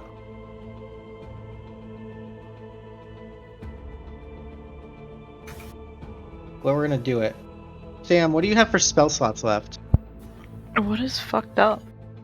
What do you have for spell slots left? I have 4 level 1s and a level 2. Level 2. level And 2? a level 4, actually. I forgot You have a about level that one. 4? Yeah. What level 4 spells do you have? Wall of Fire. You have a Wall of Fire? Do you have anything else prepared? No, because I Okay. only have 2 spells. the range on it? 120 feet. Oh, what are we doing? You see Marigold just yell out, "No!" She screams as Willow goes down. Her hand instinctively goes to the index. She's going to cast Enhanced Blood Puppet on Willow's body. Oh! Oh, And as Willow's body stands up, she's going to put a wall of fire right through Storak. So go ahead and cast Wall of Fire for me. What the fuck? Where's 21 points of fire damage. Okay. The That's- imagery on this, that's it. I know. Jesus Christ. That. Okay. We're actually going to circle him in fire. That seems cooler. Yeah, that's it. That's a smarter move. went down, down, down. Jesus. Burning ring of fire. Fire. And it Okay. burns, Um, burns. The flames Flames get got higher. fire. That wall So of you're- fire. He does succeed on the A dex wall of save, but he is fire. going to take 12 points of fire damage. Okay. Oh, fuck. I didn't want to have to spoil that so soon. Ciarenne, you're up. Okay. So So if she's a So- blood puppet, I can't really heal her, Well, no. right? Oh, at the No, end she's of the turn, dead. Willow is dead. So she got she up, goes back to cast a bed. spell, and went back to dead, yes. Okay. I guess, I'll just feed her some more. but you couldn't tell that Marigold did that? No, it was very obvious that Marigold did that. Okay. Yeah, but I just didn't notice she went back to bed. So- I missed that Yeah. part. Sorry. No, she did dead She's, per. she's dead, per. You can't Oh, she's kill her. dead. I'm dead. Dead, dead. Dead. Yeah. Okay. She Red Dead yeah. Redemption did. Okay, so I misunderstood that. I thought she was It's just okay, I'm down. sorry. Red No, Dead she's dead. Redemption dead. So, ignore that. What? Jesus. Oh man. What? Triple R date. Blood puppet can't make her move though at all. Only closer. Closer to. I'm Closer to casting, the enemy. Oh. Shatter. Okay. Shadow. So con save, he succeeds because he's fucking huge. I figured it So would. 22 halved is still 11 points. Okay. That'll bring. Sorry, I lost my ruler. Okay. Where is it under? The ruler Yeah. Under the magnifying glass? up top. Yep.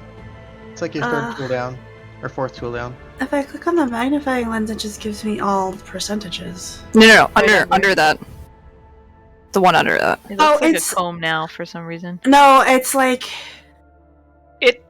It actually mine actually went into a line. Oh, mine looks like a beard like- comb. It's like the box got smashed and it was just like a tiny That's line. what she said. Yeah. Yeah. Fair. That's what we thought we were getting with this wedding. Sorry. Alright, I'm sorry. Okay, and then let's see. I'm gonna move here. Because I don't want to be anywhere fucking near him. Okay. And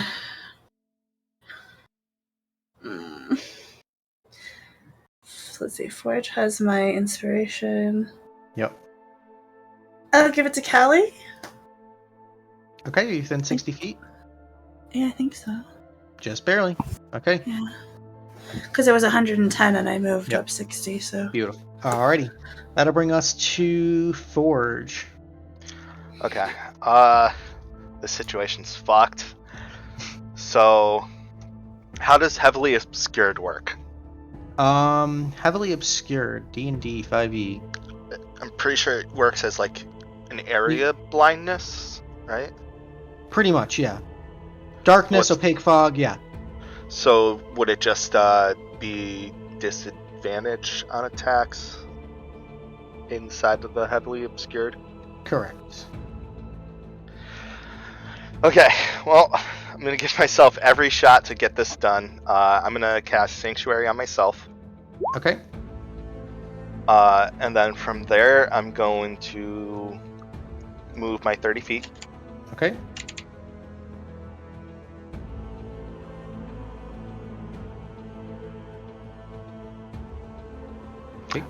Would I be able to jump straight up, or do I have to take those stairs? It just depends on whether I go left or right here. You Like can which just side. you can just go straight there. Cool. Bionic jumps. And then from here, I am going to use the last charge on my Staff of Swarming Insects Okay. to do Insect Cloud, and then I have to roll a d20. On a 1, the staff gets destroyed. Okay. Ooh. So the Okay. staff does not get destroyed, but let me post it for viewing Okay. purposes. So 30-foot radius for me. Everyone except for me, it's heavily obscured. Gotcha. So I'm the only one that can see through the insect cloud. Gotcha. Which also gotcha. means that everyone else behind me won't be able to see anyways. Correct. But Okay. this is my last hurrah to try to get to her Okay. and get her Alright. alive is going to be using this. There's so many fucking auras in this map. Right? Okay. So that will end this turn, but I still have another 5 turns to get to her. All right. You have more than 5. Or 10, right. Yeah. Okay. So 9 That'll turns. 9. Yep. That'll bring us to Callie.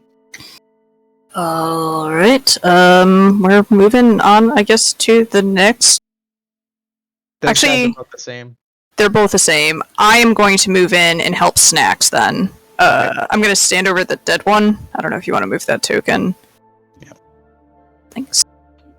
My girl. Just so he can get advantage. Okay. And fuck it, we are going to give myself advantage and we're going to go reckless. Okay. If it... You going to go? I click again? Okay. 25 and Nice. 25, so 17 plus 16, 33 points of damage. How you doing? And I will use bonus action to drink a greater. Okay, 44 plus 4, that'll bring us to Snaxx. I will attack it twice. Go for it. 22 for 13, nice. Lovely and Big old stabberoonie, 22 for 22. beautiful. Alright. And then I'll use second wind too, and I'll do that Okay. in a second. But that's my turn. Beautiful. Big damage on that guy. Blackguards are gonna go. These ones are blinded. They don't know where anything's going. We're gonna move up here. We're gonna move here. We're gonna move here. 9 attacks, all at disadvantage. Against Marigold. Miss, miss, miss. Against, there we go, 11 health for Snaxy. Against Callie, we've got a miss. We got a miss. We got a miss. And against Callie, we've got a miss. We got a miss. And we got a miss. Alright, 9 fucking misses. Oof. Alright. Willow is dead for the time being. Yep. What about the other one that's not blinded? Oh, I didn't Ah! see him. Ah! We're gonna go 3 attacks against Snaxx. 'Cause I think Yes! Snaxx is technically doing more damage. It's close, but It's alright, 3 close. attacks. 14, 19 is a miss, and a 22.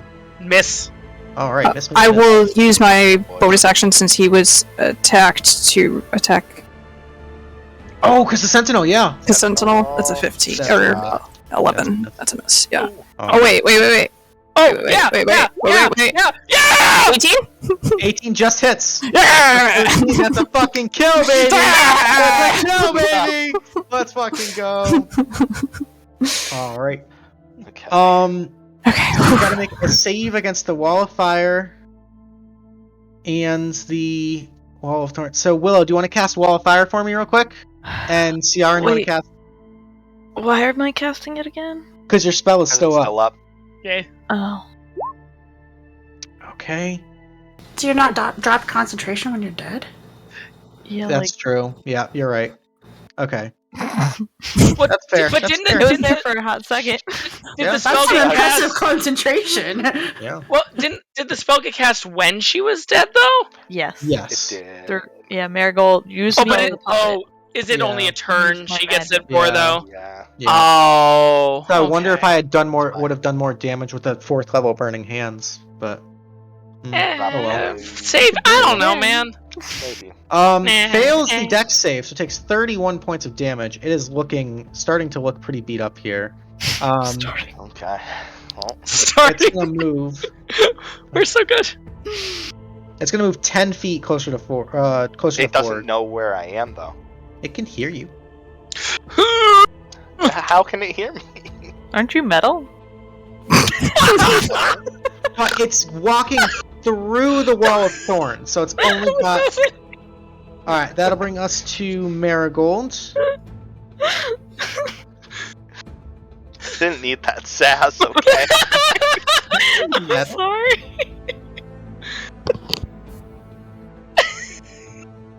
Jesus fucking Christ.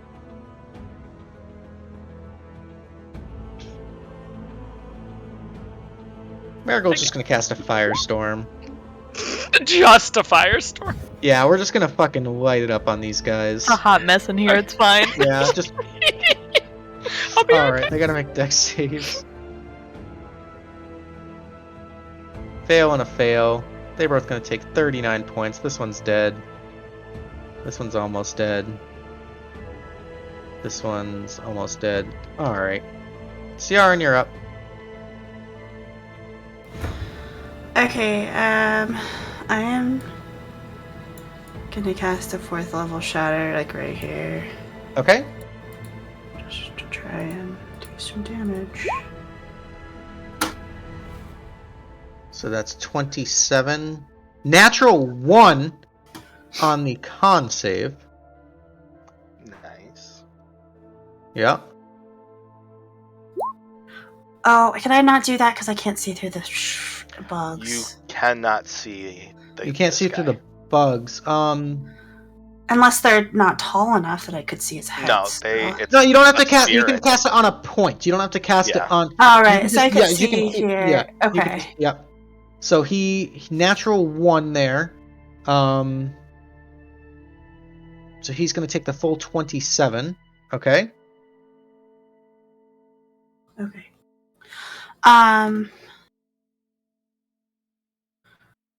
And I'm gonna not do anything else. Okay. That's Forge, you're up. Would I have to disengage or anything, or Because he Go around can't. Because he can't see you, he can't take attacks of opportunity. okay? Yep.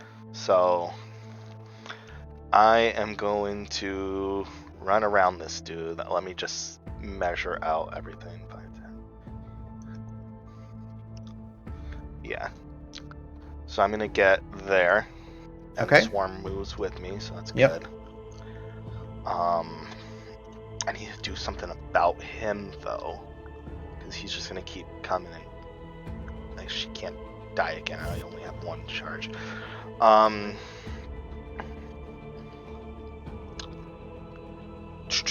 How does Sanctuary work? If you attack, Sanctuary's gonna drop, and Okay. I'm gonna use my last 1st level spell to command flee on the boss. Okay. DC Gonna make- 14 wisdom save. I'm just hoping his wisdom's ass. It's pretty bad. He fails, so he's going to have to run Thank on his turn. goodness.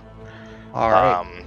So, yep, he has to get it far away from me, even though Yep. he doesn't really know where I am. And I still have a bonus action, right? So, Yep. would I be able to just recast Spiritual Weapon? Yeah, you can pop it. I'm gonna just pop that, drop it right behind him, and a fucking crit. Ooh, crit. Let's go. 14 points of damage. Okay. And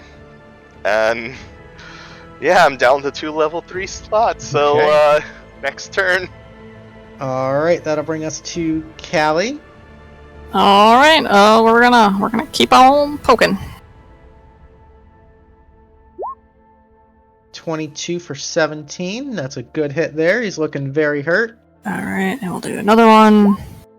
25 for 11 is a kill. Alright. And then I will move in here for Snaxx. Okay, and that brings us to Snaxx.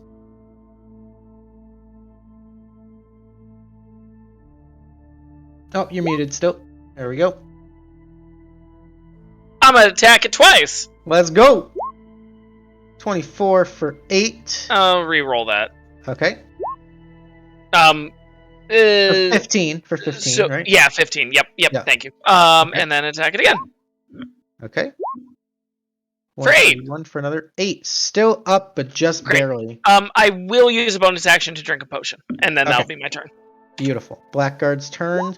No longer blinded. He is gonna take... We're gonna take 3 attacks at Callie. Mhm. Miss. 22. Still a hit, yep. Okay, for 5. Okay. And then a 9 is a miss. Okay. That'll bring us to Willow is still dead. That's its creature's turn. It's going to have to move through the wall of thorns. Nice. So go ahead and roll wall of thorns damage. That's a success on the dex save.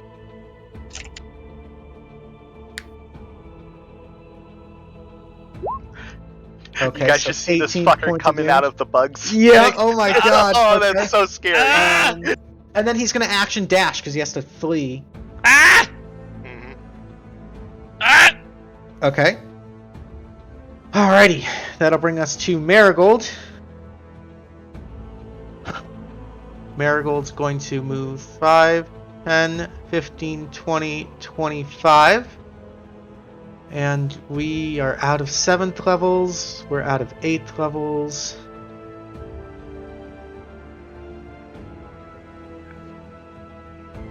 We are going to do a 9th level. What's a good just damage spell?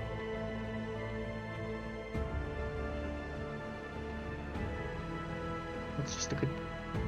Can I cast Sunburst at 9th level? Yeah, I can.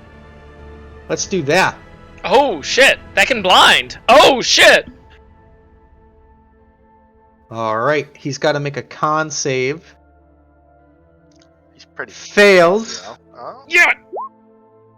And I agree, Per. you see the creature just peel back, and 42 is enough to kill it. Oh, As this creature drops, so does the other one next to it. Holy fucking shit, you guys still don't see Willow. Nope. Wait, you don't see? Oh, because Yeah, the wall. Yeah. You guys have no clue wall. what the fuck's going on right now. So Oh, the there- body gets wall. blown back, You and guys all don't. you I see see. resting there is the yeah. dead corpse of Storak. As opposed to the living corpse. Ciarenne, your turn.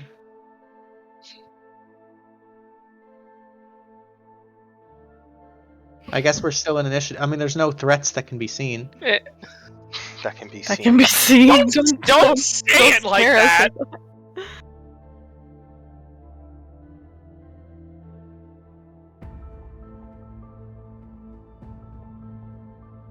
You are muted if you're trying to talk, Per. Thanks. We should have all just started nodding. Like, good Just move, like, good yes, move. great, good choice, good I choice. wasn't dude, looking like, at your oh, cameras, answer, but that would have good been. Bitch, you cray. You know. What? Ooh, you doing that? Yeah. That's crazy. I'm just gonna heal Callie, just in case. Okay. I think that was. So 36 points of healing. That Hot probably- damn. Oh wow, that Holy gets me back up to fuck. max. Holy shit, okay. Alrighty. Yeah, and I'll do a healing word on Snaxx because he's also my friend. I would heal him as Oh, well. thank you. Okay. So 3rd level. Do I have? Yeah, I have 3rd level still. Oh, 10? 10. That's really shitty third level. That's fine. I am close to max now. Okay. It's okay. You're good. Alrighty, That's Forge, it. you're up. Okay, Forge is gonna fumble and he's gonna pull out the diamond. And he gets on his knees next to Willow and starts praying. He goes, "I'm sorry, Paylor, for desecrating your temple. And by the power of Gond and the will of Paylor." And as he says this, he's holding up the diamond, and the swarm of insects goes away, and he slams it down into Willow's chest, and that's what you guys see is the shining diamond slamming down right into his chest. And like a defibrillator, you feel this shock of life force come back, and there's a gasp of breath, and the smell of rotting flesh and blood and sweat and all this. You're just struck back into Had to consciousness. be anime style. Yeah. And that will get consumed, so I have to keep that. And with that, the great cathedral of Okay. Dios is eerily quiet.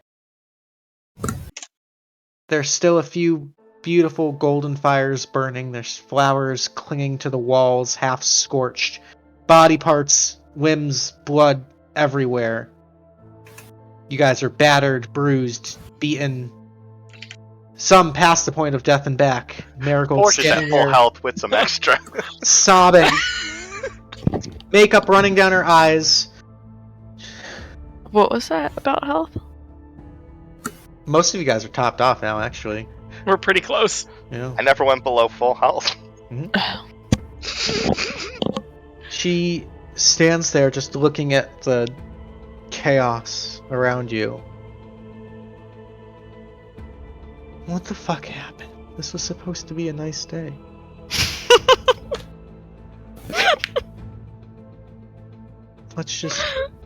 We'll deal with it. Let's just go home. We'll deal with this. We'll figure this out. Forge drapes Willow kind of over the shoulder, like with one arm over and trying to support her because she 1 health. So, Callie, Ciarenne, do you know what just what? I'll explain when we get home. Okay. But I'm a little confused why we killed that guy. Yeah. I'll fill in the blanks. Okay. Thank you. Callie will dash over to Storek's body, Okay. and she's just gonna lean over and gently just place a kiss on his forehead and just whisper, "I'm sorry. It wasn't supposed to be like this." oh, And then she'll head back to Marigold. The streets outside of the cathedral are empty, and any semblance of a festivity or a party is lost, as it seems that the Silver Hands were at least smart enough to evacuate the city. You don't know what's going to happen from here. You don't know the implications of this. You have pieces of the puzzle, and a whole lot more unanswered questions than answers at this point. But at least for the evening, the 5 of you make it out,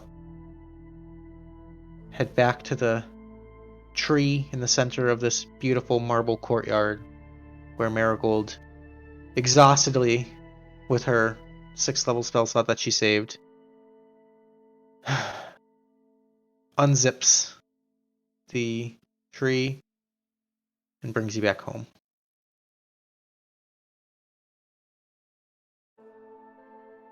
You guys are all going to gain 1 Tealeaf point. Do we get extra XP for killing Weston? Technically, there's no magic item and there's no gold reward for this, so it's all experience, baby. oh, Wow. Oh boy. The biggest XP drop in TAC history. Oh boy. You're all going to gain 3,300 experience. ding! Hot damn. So close to a ding. What is level 8 anyway? 35? Alright, I'm getting there. Forge is level 6. Let's go. You gotta catch up, Snaxx, because me and Ciarenne are I about to know, get I gotta get there. here. I know. I'm less than 4,000 away from leveling to. Damn. Same. Yeah. What's up for? Wait, so what 35. XP are you guys at? I'm at 40. 70. Oh my I'm god. just less than 1,000 behind her. Okay, yeah, I got a little catching up to do. You guys are already level 8? Mm-hmm. Damn. Alright. Viewer's choice tonight went to Callie. Hey! DM's choice tonight. That's tough. I'm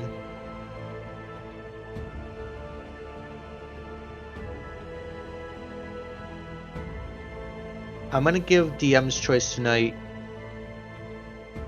to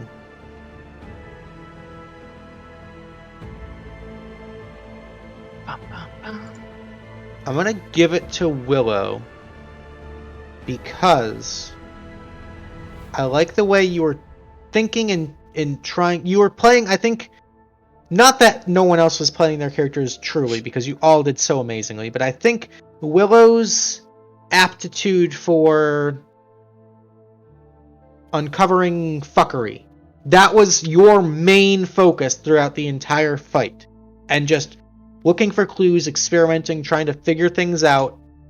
I mean, you uncovered a world-shattering secret. Let's just put it that way. Whether you realize it or not. Oh, fuck! Oh yeah, with him not being. Yes. He's an illusion. Mm-hmm. So, I would like to give the DM's choice to Willow here. And Alright. I think this is such a historic, like, world-changing event that I think the only true way to capture this in, like, a memento or a write-up has got to be a historian, a lore bard. So I'm going to offer the write-up to Ciarenne, this one. If you so choose. Holy fuck, I'm exhausted, guys. That was amazing. I'll tell you right now, that went 0 the way I expected it to. That was from the fucking get-go. That was all off the cuff. Holy fuck, what am I gonna do? What's happening to my world? I'm fucking stressing out, man. I gotta figure out all the implications of this, but you guys did so fucking amazing, and it was an absolute blast. So thank you so much for being amazing players. That was fucking intense. Holy fuck. Guys, we're gonna see you next Thursday. I'm happy I have a little bit of time to fucking decompress from that. Be there for Tavern Chat, cause shit's gonna go down. I've got a long weekend ahead where I'm just gonna fucking dump all the fucking stuff. We gotta talk about what the fuck's gonna happen here. But anyway, guys, we love you. Have a good week. It's Monday. It's only Monday. Oh my god. Please take care of yourselves. Do something nice for yourself. Reach out to a friend you haven't said hi to in a while. We're gonna raid out. Go tell Mr. Mike Hero that Dungeon Daddy sets up with a little winky face, because that's how we do it around here. And we'll catch you Thursday with some couch co-op. Till then, toodles. Bye!